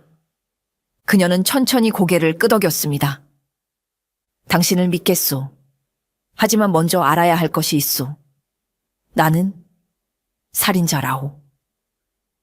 윤설의 고백에 최우는 놀라지 않았습니다. 그는 오히려 고개를 끄덕였지요. 모두에게는 사연이 있는 법이오. 이곳에서 이야기할 시간은 없소. 어서 가야 하오. 그들은 서둘러 산으로 향했습니다. 비는 더욱 거세게 내렸고 어둠은 그들을 감싸 안았지요. 그러나 이상하게도 윤설은 두렵지 않았습니다. 최운의 존재가 그녀에게 이상한 안정감을 주었기 때문이었습니다. 이 사람, 대체 누구일까? 윤설은 앞서 걷는 최운의 등을 바라보며 생각했습니다. 그의 걸음걸이는 힘이 있었고 어둠 속에서도 길을 정확히 찾아가는 것을 보니 이 산을 잘 아는 듯 했습니다. 최운 역시 비슷한 생각을 하고 있었습니다. 살인자라. 저 고운 손에 피를 묻힌 이유가 무엇일까? 윤 판서의 딸이 무슨 일이 있었던 것일까? 그들은 서로에게 크게 끌리면서도 아직은 조심스러웠습니다. 너무 많은 비밀과 의심이 그들 사이에 있었기 때문이지요. 산길을 오르는 동안 비는 잠시 그쳤습니다. 하늘에 구름이 걷히고 달빛이 드러났지요. 윤설과 최우는 잠시 숨을 고르기 위해 큰 바위 아래 멈추었습니다. 조금만 더 가면 안전한 곳이 있어. 그곳에서 쉴 수 있을 것이요. 최운이 말했습니다. 윤설은 고개를 끄덕였습니다. 그녀는 이미 지쳐 있었지만 뒤돌아볼 수는 없었지요. 당신 이 산을 잘 아는 것 같소. 윤설이 조심스럽게 물었습니다. 최우는 미소를 지었습니다. 이곳은 내 집과도 같소. 모든 길과 바위, 나무까지 알고 있지요. 당신은 정말 평범한 산 사람이 아니지요. 당신의 눈빛과 말투, 어딘가 특별하오. 최우는 잠시 생각에 잠겼다가 대답했습니다. 당신이 그런 말을 할 자격이 있을까? 당신도 평범한 하녀가 아니잖소. 윤설은 쓴웃음을 지었습니다. 그들은 서로의 정체를 알면서도 모른 채 하고 있었지요. 그때 멀리서 횃불과 함께 사람들의 목소리가 들렸습니다. 이쪽으로 온 것 같다. 빨리 찾아라. 윤설의 얼굴이 창백해졌습니다. 최우는 재빨리 그녀의 손을 잡고 바위 뒤로 숨었습니다. 김도령님이 오셨다. 더 빨리 찾아라. 네, 반드시 오늘 밤에 윤설을 찾아내겠습니다. 사병들의 목소리가 점점 가까워졌습니다. 윤설은 최운의 손을 꽉 잡았습니다. 그녀의 손이 떨리고 있었지요. 괜찮소. 내가 있소. 최운이 작은 목소리로 속삭였습니다. 그의 목소리에는 이상한 힘이 있었고 윤설은 조금 안심할 수 있었습니다. 사병들은 점점 더 가까이 다가왔습니다. 윤설과 최우는 숨을 죽이고 있었지요. 그런데 갑자기 사슴 한 마리가 달려나와 사병들 앞을 지나갔습니다. 저기다! 뭔가 움직였다. 사병들이 사슴을 쫓아 다른 방향으로 향했습니다. 윤설은 안도의 한숨을 내쉬었지만 그때 한 사병이 바위 뒤를 살피기 시작했습니다. 이쪽도 확인해 봐야겠어. 사병이 점점 다가왔습니다. 최우는 재빨리 생각했습니다. 그는 작은 돌멩이를 주워 멀리 던졌지요. 돌이 땅에 떨어지자 소리가 났고 사병은 그 방향으로 고개를 돌렸습니다. 누구냐? 사병이 소리쳤습니다. 그러나 그 순간 최우는 윤설의 손을 잡고 반대편으로 재빨리 뛰기 시작했습니다. 그들은 숲속으로 더 깊이 들어갔지요. 하지만 그들의 도주를 본 다른 사병이 소리쳤습니다. 저기다! 두 사람이 도망친다. 쫓아라! 빨리! 사병들이 일제히 그들을 쫓기 시작했습니다.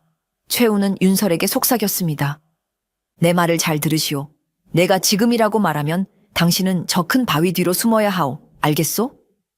윤설은 망설였지만 고개를 끄덕였습니다. 그들은 계속해서 달렸고 사병들의 소리는 점점 가까워졌지요.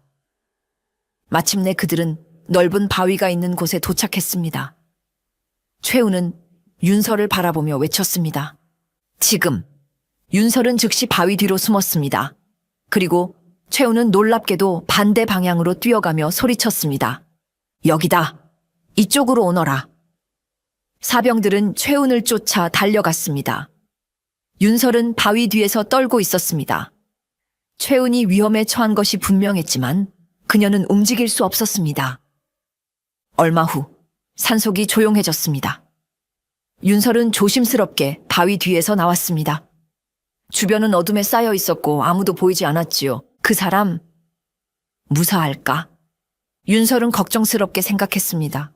그녀는 이제 어디로 가야 할지 몰랐습니다. 혼자 남겨진 그녀는 두려움에 떨고 있었지요. 그때 갑자기 누군가 그녀의 뒤에서 나타났습니다. 윤설은 놀라 소리를 지르려 했지만 그 사람이 재빨리 그녀의 입을 막았습니다. 쉿, 나요. 최은의 목소리를 듣고 윤설은 안도했습니다.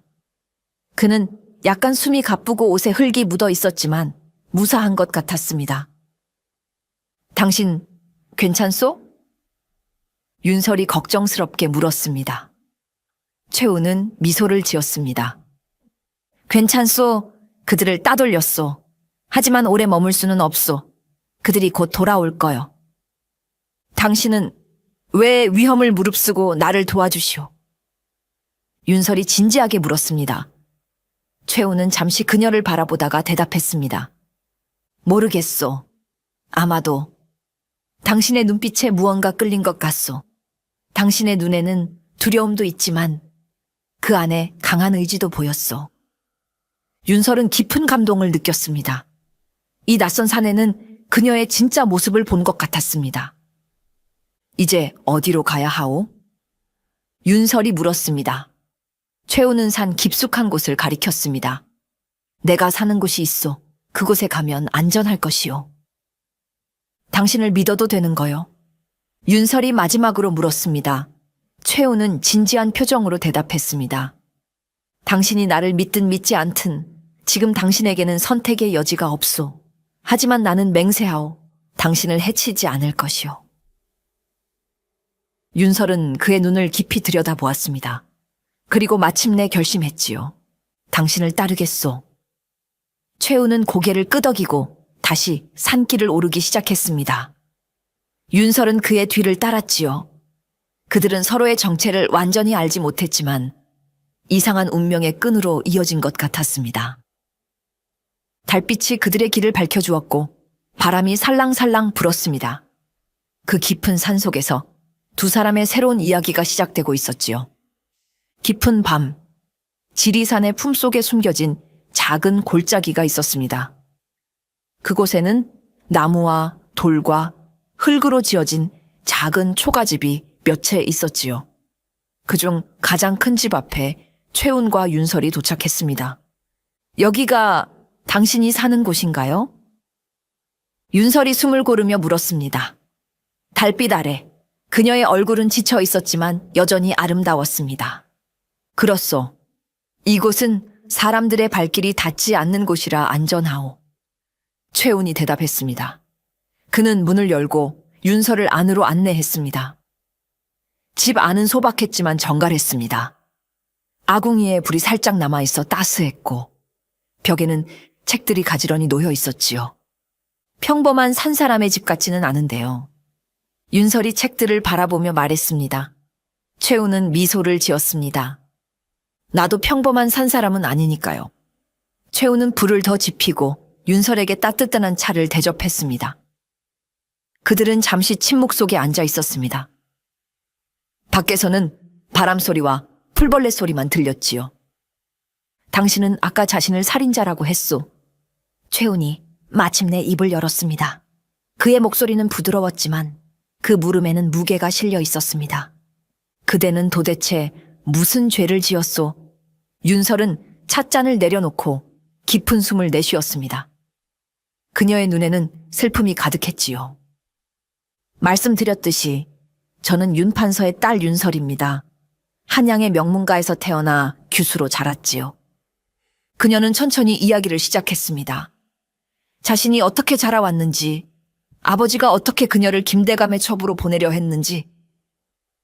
혼례 전날 밤 김대감이 제 방에 찾아왔습니다. 술에 취해 있었고 그는 윤설의 목소리가 떨렸습니다. 최우는 조용히 기다렸습니다. 그는 저를 욕보이려 했습니다. 혼례도 치르기 전에 말이지요. 윤설의 눈에서 눈물이 흘렀습니다. 저는 그저 저 자신을 지키고 싶었을 뿐이었습니다. 제 방에 있던 작은 단검으로 그를 찔렀지요. 제가 그의 가슴을 찌르자 그는 그 자리에서 숨을 거두었습니다. 윤설은 자신의 손을 내려다보았습니다. 마치 그 손에 아직도 피가 묻어 있는 것처럼 느껴졌지요. 그 후로 저는 도망자가 되었습니다.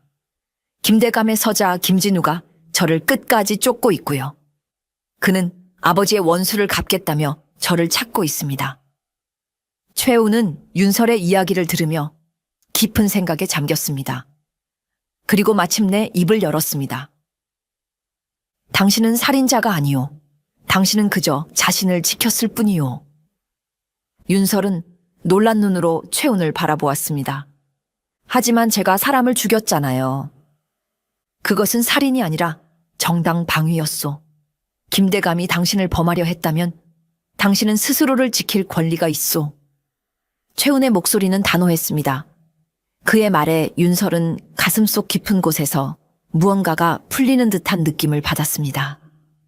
그동안 그녀는 자신을 살인자라고 생각하며 괴로워했지만 최운의 말은 그녀에게 새로운 시각을 주었지요. 이제 당신 차례요. 당신은 누구신가요? 윤설이 물었습니다. 최운은 잠시 침묵했다가 대답했습니다. 나는 한때 양반이었소. 최운의 고백에 윤설은 놀라지 않았습니다. 그녀는 이미 그의 품격과 말투에서 그가 보통 사람이 아님을 눈치채고 있었지요. 나는 최판관의 아들이었소. 아버지는 조정에서 청렴결백하기로 이름 높은 관리였지요. 최우는 천천히 자신의 이야기를 들려주었습니다. 그의 아버지가 어떻게 뇌물을 거부했는지, 그로 인해 어떻게 모함을 받고 역적으로 몰려 처형되었는지. 나도 억울한 누명을 쓴 아버지를 위해 살아왔소. 아버지의 결백을 증명하고 부패한 관리들에게 정의의 심판을 내리기 위해. 윤설은 최훈의 이야기를 들으며 깊은 공감을 느꼈습니다. 그들은 모두 불의한 세상 때문에 고통받은 사람들이었지요. 그래서 의적이 되셨군요. 윤설이 말했습니다. 최훈은 놀란 듯 그녀를 바라보았습니다. 어떻게 알았소? 사람들이 지리산 의적에 대해 이야기하는 것을 들었어요. 탐관오리의 재물을 빼앗아 가난한 백성들에게 나누어 준다는 그것이 바로 당신이지요? 최훈은 미소를 지었습니다. 그렇소. 나는 더 이상 조정의 법을 따르지 않기로 했소. 대신 내 마음이 옳다고 하는 법을 따르기로 했지요. 윤설은 최훈의 눈을 바라보았습니다. 그의 눈에는 굳은 결의와 함께 깊은 슬픔도 담겨 있었습니다. 당신의 아버지는 억울하게 돌아가셨군요. 정말 가슴 아픈 일이에요. 당신도 억울한 일을 당했소. 우리는 모두 이 불공정한 세상의 희생자들이요. 그들은 서로의 눈을 바라보았습니다. 그 순간 그들 사이에 깊은 이해의 끈이 생겨났습니다. 그들은 서로의 아픔을 이해했고 그 이해는 그들을 더 가깝게 만들었지요. 이곳에 머물러도 괜찮소. 당분간은 안전할 것이요. 최훈이 말했습니다. 윤설은 고개를 끄덕였습니다. 고맙습니다. 정말 감사해요. 그날 밤 그들은 오랫동안 이야기를 나누었습니다. 자신들의 어린 시절 꿈꾸었던 미래, 좋아하는 시와 책에 대해 그들은 서로에게 마음을 열기 시작했습니다. 나는 항상 자유롭게 살고 싶었어요. 규방에 갇혀 살지 않고 세상을 직접 보고 느끼고 싶었지요. 윤설이 말했습니다. 최훈은 미소를 지었습니다. 나도 한때는 조정에서 올바른 관리가 되어 백성들을 위해 일하고 싶었소. 아버지처럼 말이오. 우리의 꿈은 모두 산산이 부서졌군요. 윤설이 슬프게 말했습니다. 하지만 최훈은 고개를 저었습니다. 아니요, 다만 형태가 바뀌었을 뿐이요. 나는 여전히 백성들을 위해 일하고 있소. 그리고 당신은 지금 자유롭지 않소? 윤설은 잠시 생각에 잠겼다가 미소를 지었습니다. 그렇게 생각하면 정말 그런 것 같네요. 비록 도망자의 신세지만 이제는 그 누구도 내 삶을 결정할 수 없으니까요. 밤이 깊어갈수록 그들의 대화는 더욱 깊어졌습니다. 그들은 서로의 상처와 고통을 나누며 조금씩 서로를 이해하게 되었지요. 그리고 그 이해는 점점 더 깊은 감정으로 바뀌어갔습니다. 이상하게도 당신을 만난 것이 운명처럼 느껴져요. 윤설이 작은 목소리로 말했습니다. 최훈은 그녀의 눈을 바라보았습니다. 나도 그렇게 생각하오. 마치 긴 여정 끝에 당신을 만난 것 같소. 그들의 시선이 마주쳤고 그 순간 무언가가 그들 사이에 흘렀습니다. 그것은 말로 표현할 수 없는 깊은 감정이었지요. 다음 날 아침, 최훈은 일찍 일어나 마을로 내려갔습니다. 그는 소식을 들어야 했고 윤설을 위한 옷과 먹을 것을 구해야 했지요. 마을에 도착한 최훈은 이상한 분위기를 감지했습니다. 마을은 평소보다 조용했고 사람들은 불안한 눈빛으로 서로를 바라보고 있었습니다. 무슨 일이 있소? 최훈이 아는 노인에게 물었습니다. 노인은 조심스럽게 주위를 살피다가 작은 목소리로 대답했습니다. 한양에서 사병들이 많이 왔소. 그들은 지리산 일대를 수색하고 있다오. 누구를 찾는다고 하던가요? 살인자라고 하오. 김대감을 살해한 윤판서의 딸을 찾는다지요. 최훈의 가슴이 철렁 내려앉았습니다. 그들은 어디에 있어? 형암 집에 머물고 있어. 그들의 두령인 김진우라는 젊은이는 무척 돕기가 어려 보였어. 윤설을 반드시 찾아 처형하겠다고 맹세했다오. 최훈은 재빨리 물건을 구입하고 산으로 돌아갔습니다. 그의 마음은 무거웠지요. 한편 형암집에서는 김진우가 병사들과 회의를 하고 있었습니다. 이 지리산 일대를 전부 수색하라. 모든 마을, 모든 집, 모든 움막까지 윤설을 반드시 찾아야 한다. 김진우의 눈은 광기로 가득 차 있었습니다. 그는 지난 몇 달 동안 윤설을 추적하며 점점 더 집착적이 되어갔지요. 나으리, 이 산은 너무 넓고 깊습니다. 모든 곳을 수색하는 것은 불가능합니다. 병사 하나가 조심스럽게 말했습니다. 김진우는 그를 노려보았습니다. 그렇다면 더 많은 인력을 동원하라. 한양에서 더 많은 병력을 불러들이고 이 주변 고을의 모든 포졸들을 동원하라. 네, 나으리. 그리고 마을 사람들에게 포고하라. 윤설을 보호하거나 숨겨주는 자는 모두 역적으로 간주하고 처형할 것이라고. 김진우의 명령에 병사들은 재빨리 움직였습니다. 그들은 마을마다 포고문을 붙이고 집집마다 수색을 시작했습니다. 그날 오후 최우는 자신의 부하들을 모아 회의를 열었습니다. 윤설도 그 자리에 함께했습니다. 김진우가 큰 병력을 이끌고 이 지역을 수색하고 있어. 우리의 안전이 위협받고 있어. 부하들은 걱정스러운 표정으로 서로를 바라보았습니다. 우리가 윤설 아가씨를 보호하고 있다는 사실이 알려지면 우리 모두가 위험해질 것이요. 박노인이 말했습니다. 윤설은 고개를 숙였습니다. 제가 떠나는 게 좋겠습니다. 여러분에게 위험을 끼치고 싶지 않아요. 그녀가 말했습니다. 하지만 최우는 단호하게 고개를 저었습니다. 안 됩니다. 지금 나가면 곧바로 붙잡힐 것이오. 우리는 함께 이 위기를 헤쳐나가야 하오. 하지만 어떡해요? 그들은 계속해서 포위망을 좁혀오고 있어요. 윤설이 물었습니다. 최우는 잠시 생각에 잠겼다가 대답했습니다. 우리는 이 산을 누구보다 잘 알고 있소. 그들이 우리를 찾기 전에 우리가 그들의 움직임을 파악해야 하오. 최우는 부하들에게 임무를 나누어 주었습니다. 그들은 각각 다른 방향으로 흩어져 김진우의 병력 배치와 움직임을 감시하기로 했습니다. 조심하시오. 절대 들키지 말고 정보만 얻어오시오. 부하들이 떠난 후 최운과 윤설은 다시 둘만 남게 되었습니다. 윤설은 창밖을 바라보며 한숨을 내쉬었습니다. 이 모든 게 제 때문이에요. 제가 없었다면 당신과 당신의 부하들은 안전했을 거예요. 최우는 윤설 옆에 앉았습니다. 그렇게 생각하지 마시오. 당신은 억울한 일을 당했을 뿐이요. 그리고 당신이 여기 있어 나는 기쁘오. 윤설은 놀라 최운을 바라보았습니다. 그의 눈에는 진심이 담겨 있었지요. 최운 도령. 나는 당신을 만나기 전까지 내 삶에 무언가 빠져 있다고 느꼈소. 복수와 정의만을 위해 살았지. 진정한 행복이 무엇인지 모르고 살았소. 최운의 말에 윤설의 눈에서 눈물이 맺혔습니다. 하지만 당신과 함께한 시간, 당신의 이야기를 들으며 나는 다시 살아있음을 느꼈소.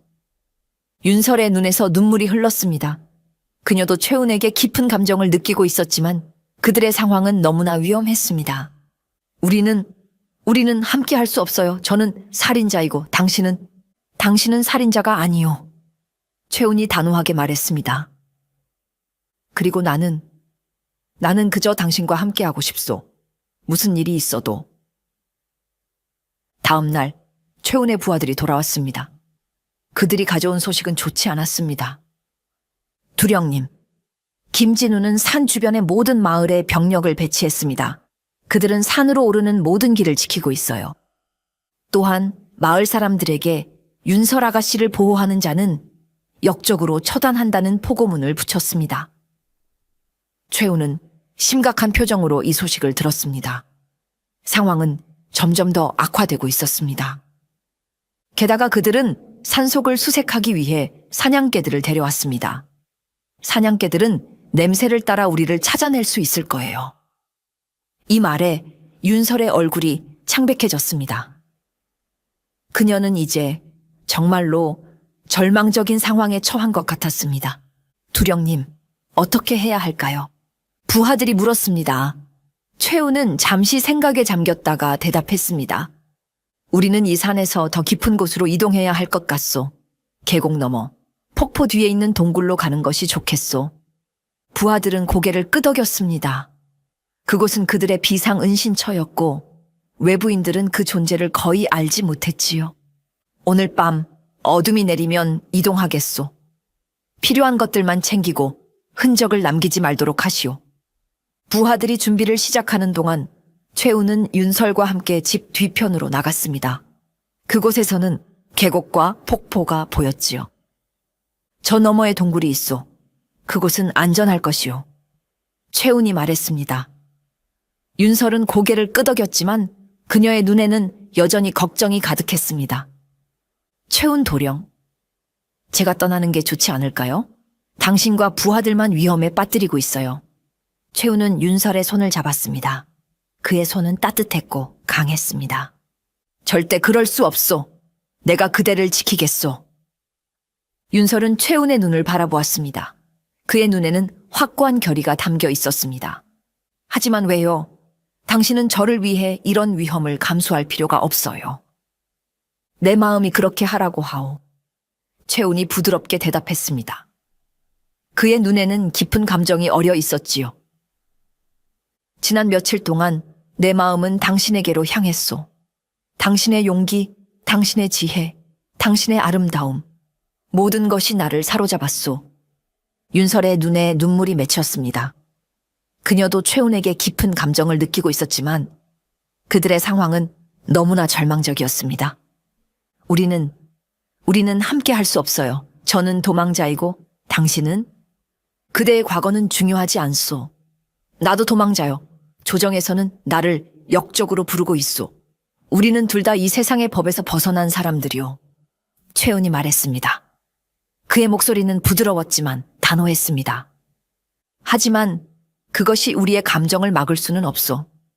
내 마음은 이미 당신을 선택했소. 윤설의 눈에서 눈물이 흘렀습니다. 그녀는 최은의 손을 꼭 잡았습니다. 저도 당신을 사랑해요. 당신을 만난 순간부터 제 마음은 당신에게로 향했어요. 최우는 윤설을 부드럽게 끌어안았습니다. 그들은 서로의 온기를 느끼며 잠시 세상의 모든 위험을 잊었지요. 당신과 함께라면 도망자의 삶도 두렵지 않아요. 윤설이 속삭였습니다. 최우는 그녀의 이마에 부드러운 입맞춤을 했습니다. 우리는 함께 이 위기를 헤쳐나갈 것이요.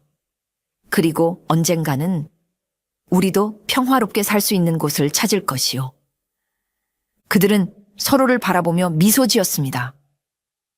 죽음의 그림자가 그들을 둘러싸고 있었지만 그들의 사랑은 더욱 깊어져 갔습니다. 해가 지면 출발하겠소. 그때까지 함께 있어 주오. 최운이 말했습니다. 윤설은 고개를 끄덕였습니다. 그들은 손을 맞잡고 석양을 바라보았습니다. 그 순간만큼은 세상의 모든 위험도 그들을 쫓는 사람들도 잊은 채로 말입니다. 하지만 그들은 알지 못했습니다. 김진우의 사냥개들이 이미 그들의 냄새를 따라 산을 오르고 있다는 것을, 그리고 그들의 사랑에 더 큰 시련이 다가오고 있다는 것을.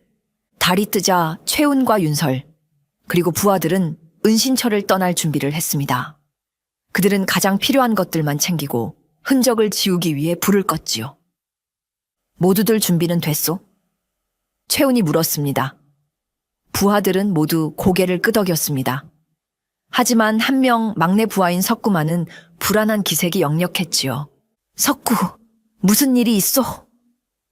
최운이 물었습니다. 석구는 고개를 저으며 대답했습니다. 아닙니다, 두령님. 그저 조금 긴장됐을 뿐입니다. 최운은 석구의 어깨를 다정하게 두드렸습니다. 걱정 말게. 우리는 여태껏 많은 위기를 넘겨왔소. 이번에도 무사할 것이오. 석구는 억지로 미소를 지었지만 그의 눈에는 여전히 불안함이 가득했습니다. 최우는 그것을 단순한 긴장으로 여겼지만 사실 석구의 마음속에는 더 큰 갈등이 있었지요. 바로 전날, 석구는 산을 내려가 마을에서 음식을 사던 중 김진우의 포고문을 보았습니다. 윤설을 잡는 데 도움을 준 자에게는 은자 300냥을 상으로 내릴 것이며 그의 모든 죄를 사해 줄 것이다. 석구는 가난한 집안 출신이었습니다. 그의 어머니는 병으로 오래 고생하고 있었고 그의 여동생은 나이가 차서 시집을 가야 했지만 지참금이 없어 혼사가 미뤄지고 있었지요. 은자 300냥이라면 그의 가족들이 평생 굶지 않고 살 수 있는 돈이었습니다. 석구는 밤새 고민했습니다. 최우는 그에게 은인과도 같은 존재였습니다. 하지만 가족의 미래를 생각하면 석구의 마음은 흔들렸지요.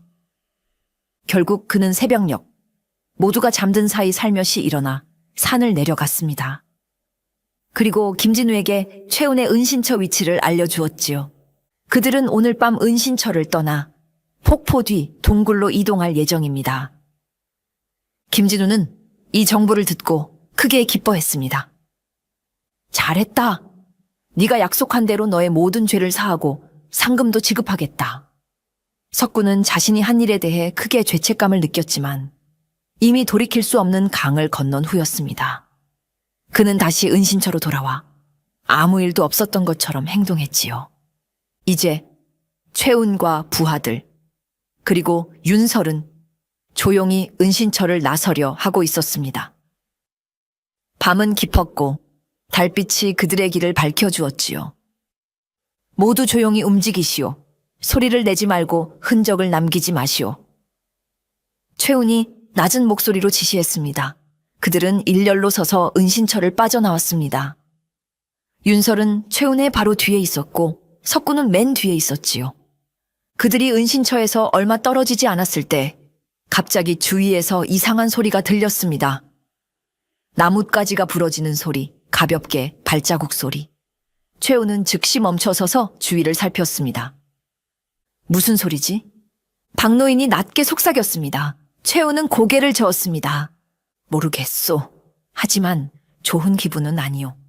그때 갑자기 사방에서 횃불이 켜졌습니다. 그들은 수십 개의 횃불에 둘러싸인 것이었지요. 불빛 속에서 김진우의 모습이 보였습니다. 드디어 찾았다. 윤설. 김진우가 외쳤습니다. 그의 목소리에는 승리의 기쁨이 넘쳤지요. 그리고 너. 지리산 의적 최운. 오늘 너희들은 모두 잡혔다.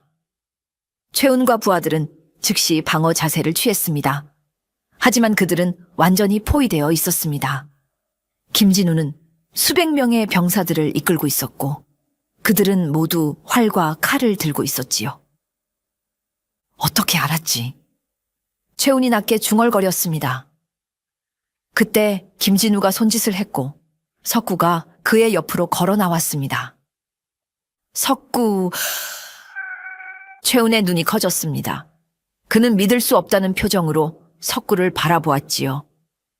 미안합니다, 두령님. 석구는 고개를 숙인 채 말했습니다. 그의 목소리는 떨리고 있었지요. 우리를 배신한 거요. 박노인이 분노에 찬 목소리로 물었습니다. 석구는 대답하지 못했습니다. 그저 죄책감에 괴로워하는 표정만 지었지요. 어쩔 수 없었어. 어머니가 병으로 죽어가고 있었고 동생은... 그만... 최운이 석구의 말을 끊었습니다. 그의 눈에는 깊은 실망감이 어려 있었지요. 네가 그런 선택을 했다면 그것은 내 몫이지. 하지만 내가 널 형제처럼 생각했다는 것만은 알아두게. 석구의 눈에서 눈물이 흘렀습니다.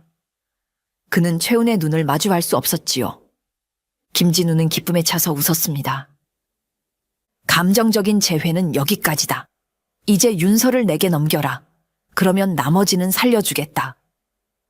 최우는 윤설을 보호하듯 그녀 앞에 섰습니다. 그럴 수 없어. 그렇다면 모두 죽을 준비를 하거라. 김진우가 외쳤습니다. 그는 손을 들어 올려 병사들에게 신호를 보냈지요. 병사들은 활을 겨누기 시작했습니다. 모두 엎드려. 최운이 외쳤습니다. 그와 부하들, 그리고 윤설은 재빨리 땅에 엎드렸고 그 순간 화살들이 날아왔습니다.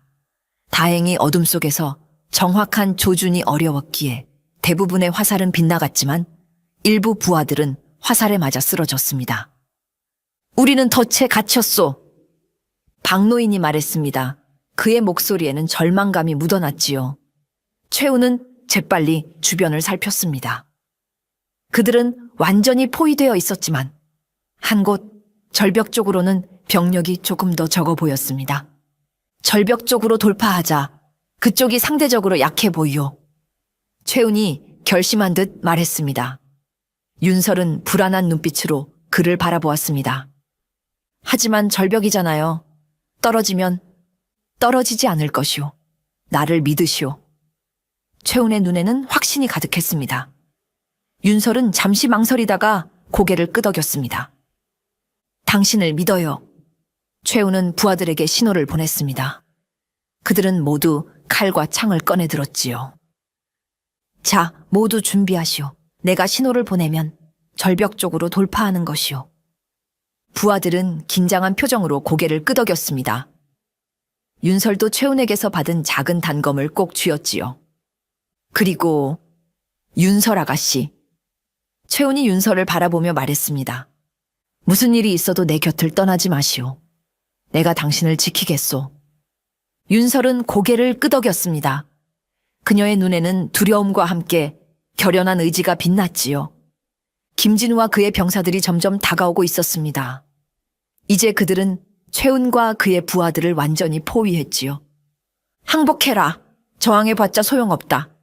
김진우가 외쳤습니다. 하지만 최훈은 그저 미소를 지을 뿐이었습니다. 이제 최훈의 외침과 함께 그와 부하들은 절벽 쪽으로 돌진했습니다. 최훈과 부하들의 갑작스러운 돌진에 김진우의 병사들은 잠시 당황했습니다. 그 틈을 타서 최훈은 앞장서서 길을 열었지요. 그의 칼이 번쩍이며 병사 둘을 쓰러뜨렸습니다. 앞으로? 절벽으로. 최훈이 외쳤습니다. 윤설은 그의 바로 뒤를 따랐고 부하들도 뒤에서 병사들을 막아섰습니다. 박노인의 창이 한 병사의 가슴을 관통했고 다른 부하들도 필사적으로 싸웠지요. 도망치게 놔두지 마라.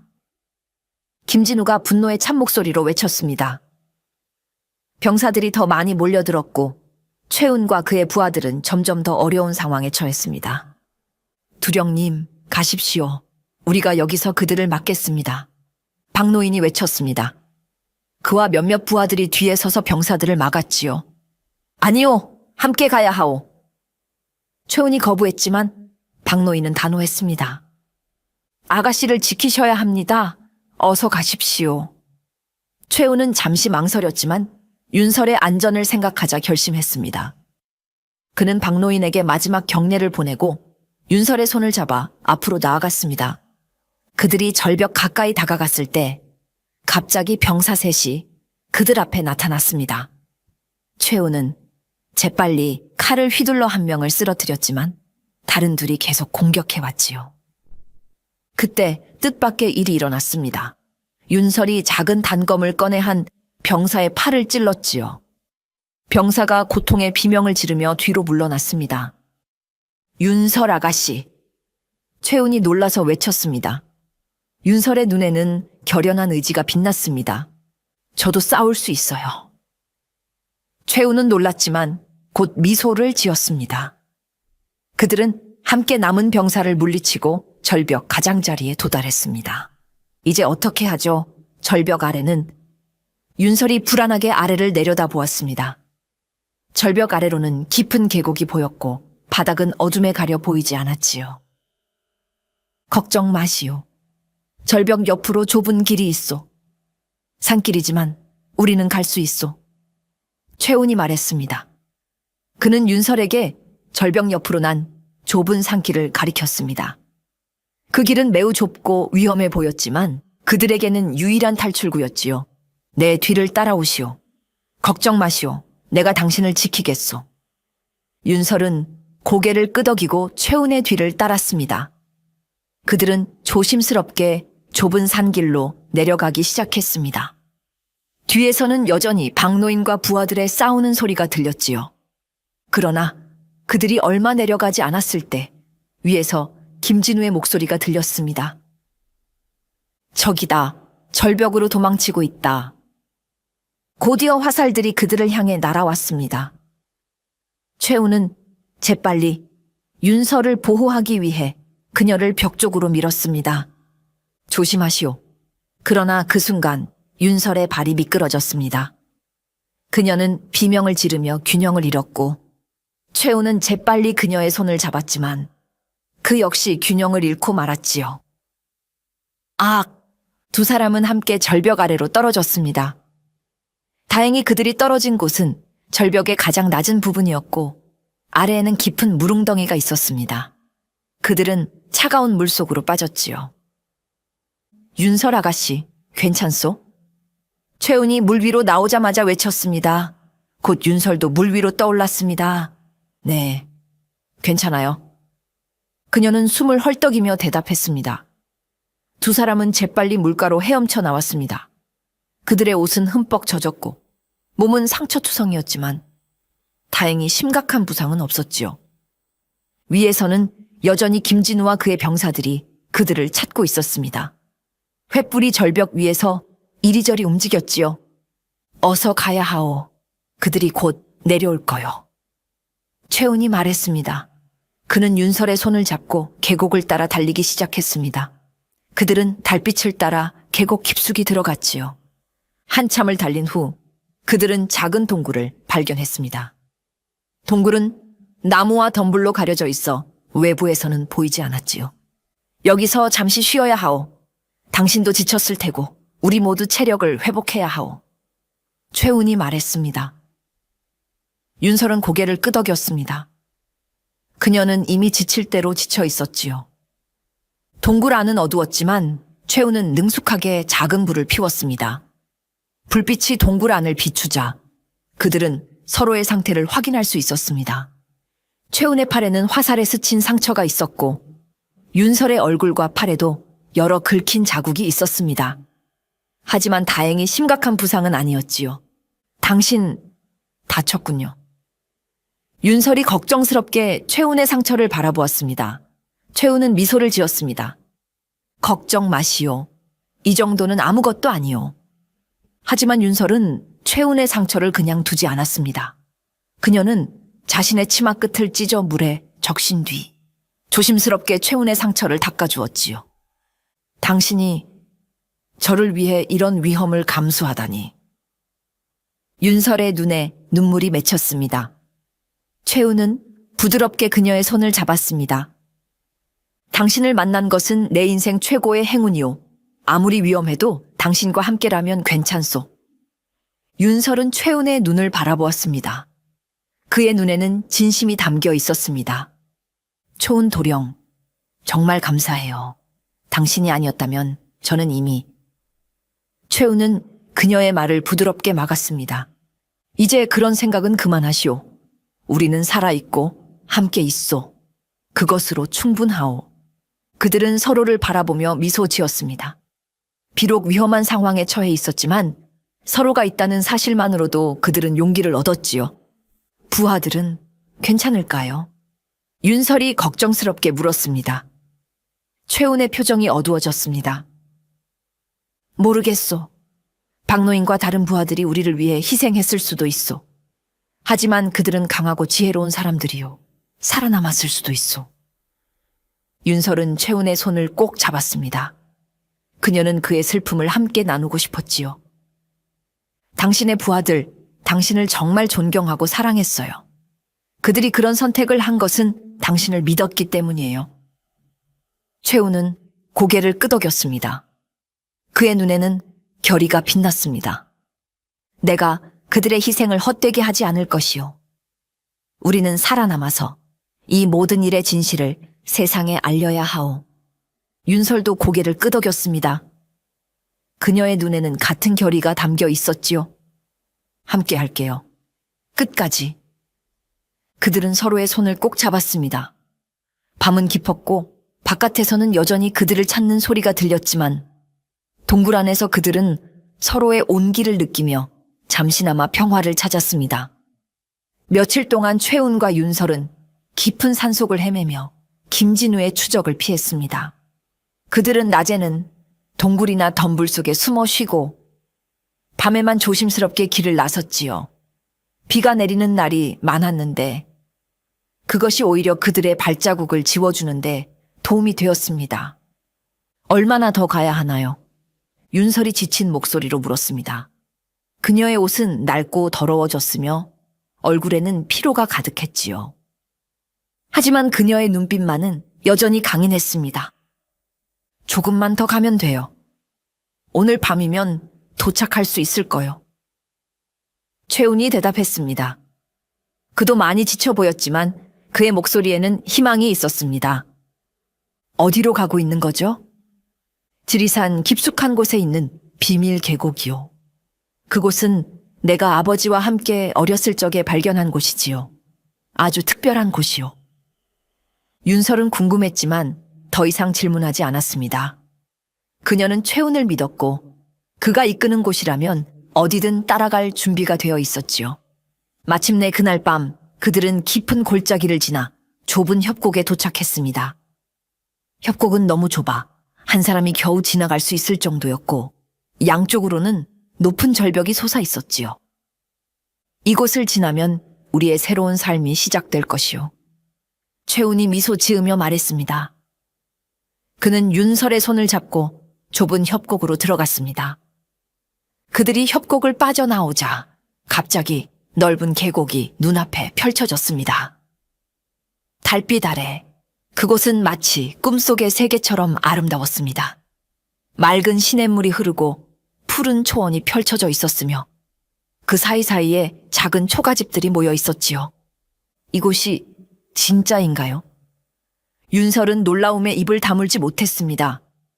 최훈은 미소를 지었습니다. 진짜요. 이곳은 천년 동안 외부 세계로부터 숨겨져 왔소. 협곡이 너무 좁고 위험해서 사람들이 쉽게 발견하지 못하지요. 그들은 천천히 계곡으로 내려갔습니다. 가까이 다가갈수록 작은 마을이 더 선명하게 보였습니다. 초가집은 열차의 남짓이었고 그 주변으로 작은 밭과 과수원이 있었지요. 사람들이 살고 있군요. 윤설이 놀라서 말했습니다. 최훈은 고개를 끄덕였습니다. 이곳에는 나와 같은 사람들이 살고 있어. 세상의 불의를 피해온 사람들, 새로운 시작을 찾는 사람들. 그들 모두 이곳에서 평화롭게 살고 있지요. 마을에 가까이 다가가자 개 한 마리가 짖기 시작했습니다. 곧 한 노인이 횃불을 들고 나왔지요. 누구요? 노인이 경계하는 목소리로 물었습니다. 최훈은 한 걸음 앞으로 나섰습니다. 저요, 최훈입니다. 최훈 도령. 노인의 얼굴이 밝아졌습니다. 그는 재빨리 다가와 최훈을 끌어안았습니다. 살아 계셨군요. 우리는 모두 도령님이 죽었다고 생각했습니다. 감사합니다, 이 노인장. 저는 무사합니다. 그리고 이분은... 최훈은 윤설을 소개하려 했지만 그때 마을 사람들이 하나둘씩 나오기 시작했습니다. 그들은 모두 최훈을 보고 기뻐했고 윤설도 반갑게 맞이했지요. 이분은 윤설 아가씨요. 앞으로 우리와 함께 살게 될 것이요. 최훈이 말했습니다. 마을 사람들은 윤설을 환영했습니다. 특히 아이들은 윤설의 아름다움에 매료되어 그녀 주위를 맴돌았지요. 이곳으로 오세요. 따뜻한 음식과 쉴 곳을 마련해 드리겠습니다. 한 여인이 그들을 안내했습니다. 최훈과 윤설은 그녀를 따라 깨끗한 초가집으로 들어갔습니다. 그곳에는 따뜻한 아궁이가 피워져 있었고 식탁에는 간단한 음식이 준비되어 있었지요. 그들은 며칠 만에 제대로 된 식사를 하고 따뜻한 물로 몸을 씻었습니다. 마을 사람들이 깨끗한 옷을 가져다 주었고 그들은 편안한 침상에서 쉴 수 있었지요. 다음 날 아침, 윤설은 일찍 일어나 마을을 둘러보았습니다. 아침 햇살이 계곡을 비추는 모습은 더욱 아름다웠습니다. 산들이 계곡을 둘러싸고 있어 마치 요새처럼 보였고 맑은 시냇물은 반짝이며 흘렀지요. 어떻소? 마음에 드시오. 뒤에서 최훈의 목소리가 들렸습니다. 윤설은 돌아보며 미소 지었습니다. 정말 아름다워요. 마치 꿈속에 있는 것 같아요. 이곳은 조정의 손길도 닿지 않는 자유의 땅이요. 여기서는 양반도 상놈도 없소. 모두가 평등하게 살아가지요. 윤설은 놀라움과 감동으로 최은을 바라보았습니다. 이곳은 그녀가 꿈꿔왔던 세상과 같았습니다. 신분과 제약에서 벗어나 진정한 자유를 누릴 수 있는 곳이었지요. 이곳 사람들은 어떻게 살아가나요? 우리는 자급자족하며 살아갑니다. 밭을 가꾸고 가축을 기르고 필요한 것들은 모두 스스로 만들지요.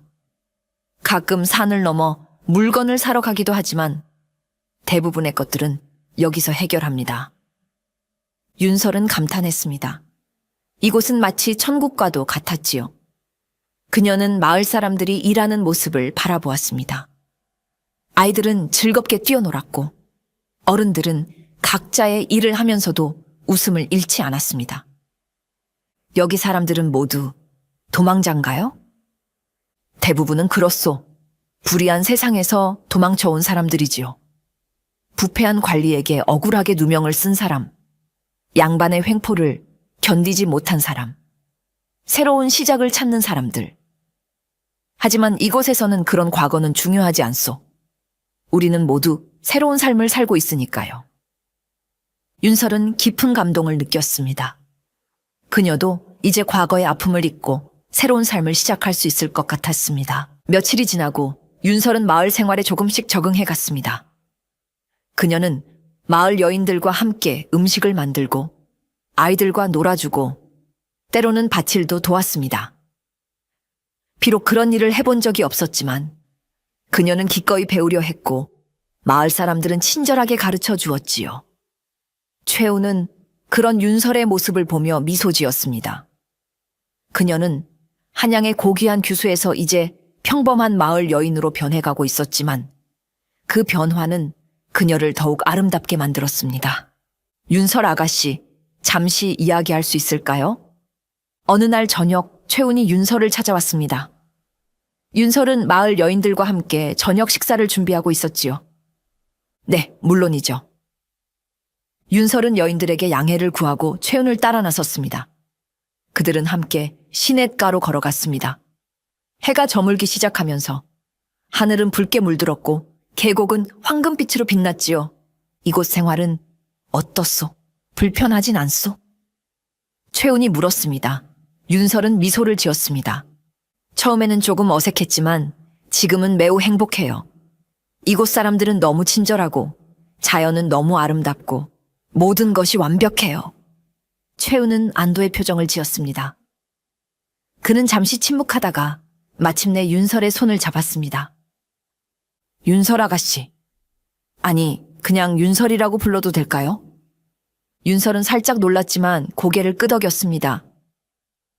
물론이죠. 이곳에서는 그런 격식이 필요 없잖아요. 최우는 깊은 숨을 내쉬었습니다. 그의 눈에는 결의와 함께 불안감도 있었지요. 윤설, 내가 당신에게 묻고 싶은 것이 있소. 네, 말씀하세요. 내 곁에 머물러 주겠소? 우리는 더 이상 돌아갈 수 없소. 당신과 나, 우리는 이제 세상에서 죽은 사람들이요. 하지만 이곳에서 우리는 새로운 삶을 시작할 수 있소. 윤설은 최운의 진지한 눈빛을 바라보았습니다. 그의 말은 청혼이었습니다. 그녀의 가슴이 빠르게 뛰기 시작했지요. 최운 도령? 더 이상 도령이 아니오. 나는 그저 최운일 뿐이오. 양반의 신분도 지리산 의적이라는 명성도 모두 버리고 그저 당신과 함께하고 싶은 한 사람일 뿐이오. 윤설의 눈에 눈물이 맺혔습니다. 그녀는 최운의 손을 꼭 잡았습니다. 나는 더 이상 양반도 마님도 아니오. 오직 당신의 사람이 되고 싶소. 윤설의 대답에 최운의 얼굴에 환한 미소가 번졌습니다. 그는 조심스럽게 윤설을 끌어안았습니다. 정말요? 이 험한 세상에서 나와 함께 살아갈 수 있겠소? 당신과 함께라면 어떤 곳에서도 행복할 수 있어요. 당신은 제게 새로운 삶, 새로운 희망을 주었어요. 두 사람은 서로를 바라보며 미소 지었습니다. 그들의 눈에는 사랑과 희망이 가득했지요. 우리 결혼식은 마을 사람들 앞에서 올리겠소. 비록 화려하지는 않겠지만 진심이 담긴 의식이 될 것이요. 윤설은 고개를 끄덕였습니다. 그녀에게는 화려한 혼례보다 진실한 사랑이 더 중요했습니다. 당신과 함께라면 그 어떤 결혼식도 완벽할 거예요. 그들은 손을 맞잡고 마을로 돌아왔습니다. 그날 밤 최우는 마을 사람들 앞에서 그들의 결혼 소식을 알렸고 모두가 기뻐하며 축하해 주었지요. 일주일 후 계곡의 아름다운 초원에서 두 사람의 결혼식이 열렸습니다. 마을 어른이 주례를 맡았고 모든 마을 사람들이 참석했습니다. 윤설은 마을 여인들이 정성껏 만들어준 한복을 입었고 최운도 깨끗한 옷을 차려입었지요. 두 사람은 이제 하나가 되었습니다. 과거의 모든 아픔과 슬픔을 잊고 새로운 삶을 시작하세요. 이 계곡에서 우리와 함께 평화롭고 행복한 삶을 살아가길 바랍니다. 주례의 말에 두 사람은 서로에게 절을 올렸습니다. 마을 사람들은 환호하고 박수쳤습니다. 그날 밤 마을에서는 큰 잔치가 벌어졌고 모두가 춤추고 노래하며 두 사람의 새로운 시작을 축하했지요. 최운과 윤설은 이제 모든 과거와 신분을 버리고 새 삶을 시작했습니다. 그들은 더 이상 도망자도 살인자도 의적도 아니었습니다. 그저 서로를 사랑하는 한 쌍의 부부였을 뿐이었지요. 세월이 흘러 계곡 마을에서 최운과 윤설은 평범한 부부로 살아갔습니다. 그들은 마을 가장자리에 작은 초가집을 짓고 그 주변에 작은 텃밭을 가꾸었지요. 그들의 집은 소박했지만 사랑으로 가득한 보금자리였습니다. 최우는 마을의 지도자 역할을 맡게 되었습니다. 그는 공정하고 지혜로웠기에 마을 사람들은 그를 존경하고 따랐지요. 그는 마을 사람들을 이끌며 자급자족하는 공동체를 만들어갔습니다. 우리는 서로 돕고 나누며 살아가야 합니다. 외부 세계는 우리를 받아들이지 않지만 우리는 서로를 받아들이고 사랑해야 합니다. 최운의 말에 마을 사람들은 모두 동의했습니다. 그들은 함께 밭을 갈고 집을 짓고 필요한 물건들을 만들었습니다. 때로는 어려움도 있었지만 그들은 서로 도우며 극복해 나갔지요. 윤설은 마을 아이들에게 글을 가르치는 일을 맡았습니다. 그녀는 자신의 지식과 재능을 나누며 아이들이 더 나은 미래를 꿈꿀 수 있도록 도왔지요. 비록 우리는 세상과 떨어져 살지만 지식은 중요합니다. 글을 읽고 쓸 수 있다면 여러분의 세계는 더 넓어질 거예요. 윤설의 수업은 아이들에게 인기가 많았습니다. 그녀는 한양에서 배운 시와 역사, 철학을 아이들에게 가르쳤고 때로는 자신이 지은 이야기도 들려주었지요. 그렇게 몇 년이 지나 윤설은 첫 아이를 가졌습니다. 마을 전체가 기뻐했고 최우는 더할 나위 없이 행복했지요. 우리 아이는 어떤 이름을 지어줄까요? 윤설이 물었습니다. 최우는 잠시 생각에 잠겼다가 대답했습니다. 자유라고 하면 어떨까요? 우리가 찾은 이 자유로운 땅에서 태어난 아이니까요. 윤설은 미소를 지으며 고개를 끄덕였습니다. 그것은 완벽한 이름이었습니다. 마침내 아기가 태어났습니다. 건강한 사내아이였고 이름대로 자유라고 불렀습니다. 자유는 건강하게 자라났고 머지않아 동생도 생겼지요. 윤설과 최우는 두 아이를 키우며 더없이 행복한 시간을 보냈습니다. 계절이 바뀌고 또 바뀌며 세월이 흘렀습니다. 자유는 어엿한 청년으로 자랐고 그의 동생 평화도 아름다운 소녀로 성장했지요. 그들은 부모님의 과거를 알게 되었지만 그것을 부끄러워하지 않았습니다. 오히려 부모님의 용기와 사랑을 존경했지요. 어느 화창한 봄날 최운과 윤설은 계곡 가장자리에 작은 언덕에 앉아 있었습니다. 그들의 머리카락은 이제 하얗게 변했지만 눈빛만은 여전히 젊음과 사랑으로 가득했지요. 생각해보면 우리는 참 멀리 왔소. 최운이 말했습니다. 윤설은 미소를 지으며 그의 손을 잡았습니다. 그래요. 처음 만났을 때 우리가 이렇게 행복한 삶을 살 수 있을 거라고는 상상도 못했어요. 당신을 만난 것은 내 인생 최고의 행운이었소. 저도 마찬가지예요. 당신이 아니었다면 저는 이런 행복을 알지 못한 채 살았을 거예요. 그들은 서로를 바라보며 미소 지었습니다. 세월이 흘러 그들의 얼굴에는 주름이 생겼지만 그 주름은 행복과 사랑의 흔적이었지요. 우리가 처음 이곳에 왔을 때 당신은 나에게 물었소. 이곳이 진짜인가요? 라고. 지금은 어떻소? 이곳이 진짜처럼 느껴지요? 윤설은 잠시 생각에 잠겼다가 대답했습니다. 처음에는 이곳이 꿈처럼 느껴졌어요. 하지만 지금은 이곳이야말로 진짜 세상이라고 생각해요. 우리가 살던 그 세상, 규칙과 신분과 억압으로 가득한 그 세상이 오히려 거짓 같아요. 최우는 고개를 끄덕였습니다. 그도 같은 생각이었습니다. 우리는 참 운이 좋았소. 모든 역경을 이겨내고 이곳에서 진정한 자유와 행복을 찾았으니. 그리고 우리의 아이들은 더욱 자유롭고 행복하게 자랄 수 있었어요. 그들은 우리가 겪은 고통을 모르고 자랐지만 그래도 우리의 가치를 배웠어요. 그래요.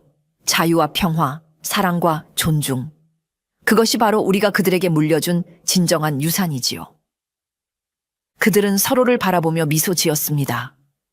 그리고 천천히 일어나 손을 맞잡고 마을로 돌아갔습니다. 그들의 뒤로 계곡은 저녁 노을에 물들어 더욱 아름답게 빛났고 마을에서는 아이들의 웃음소리가 울려 퍼졌습니다. 그들은 세상의 편견과 억압을 뛰어넘어 자신들만의 천국을 찾았습니다. 그리고 그곳에서 그들은 진정한 자유와 행복을 누리며 살아갔지요. 후세 사람들은 이 이야기를 전설처럼 전해 들었습니다. 지리산 깊은 곳, 세상과 단절된 비밀 계곡에서 살아가는 사람들의 이야기를, 그리고 그곳을 발견한 두 사람의 영원한 사랑 이야기를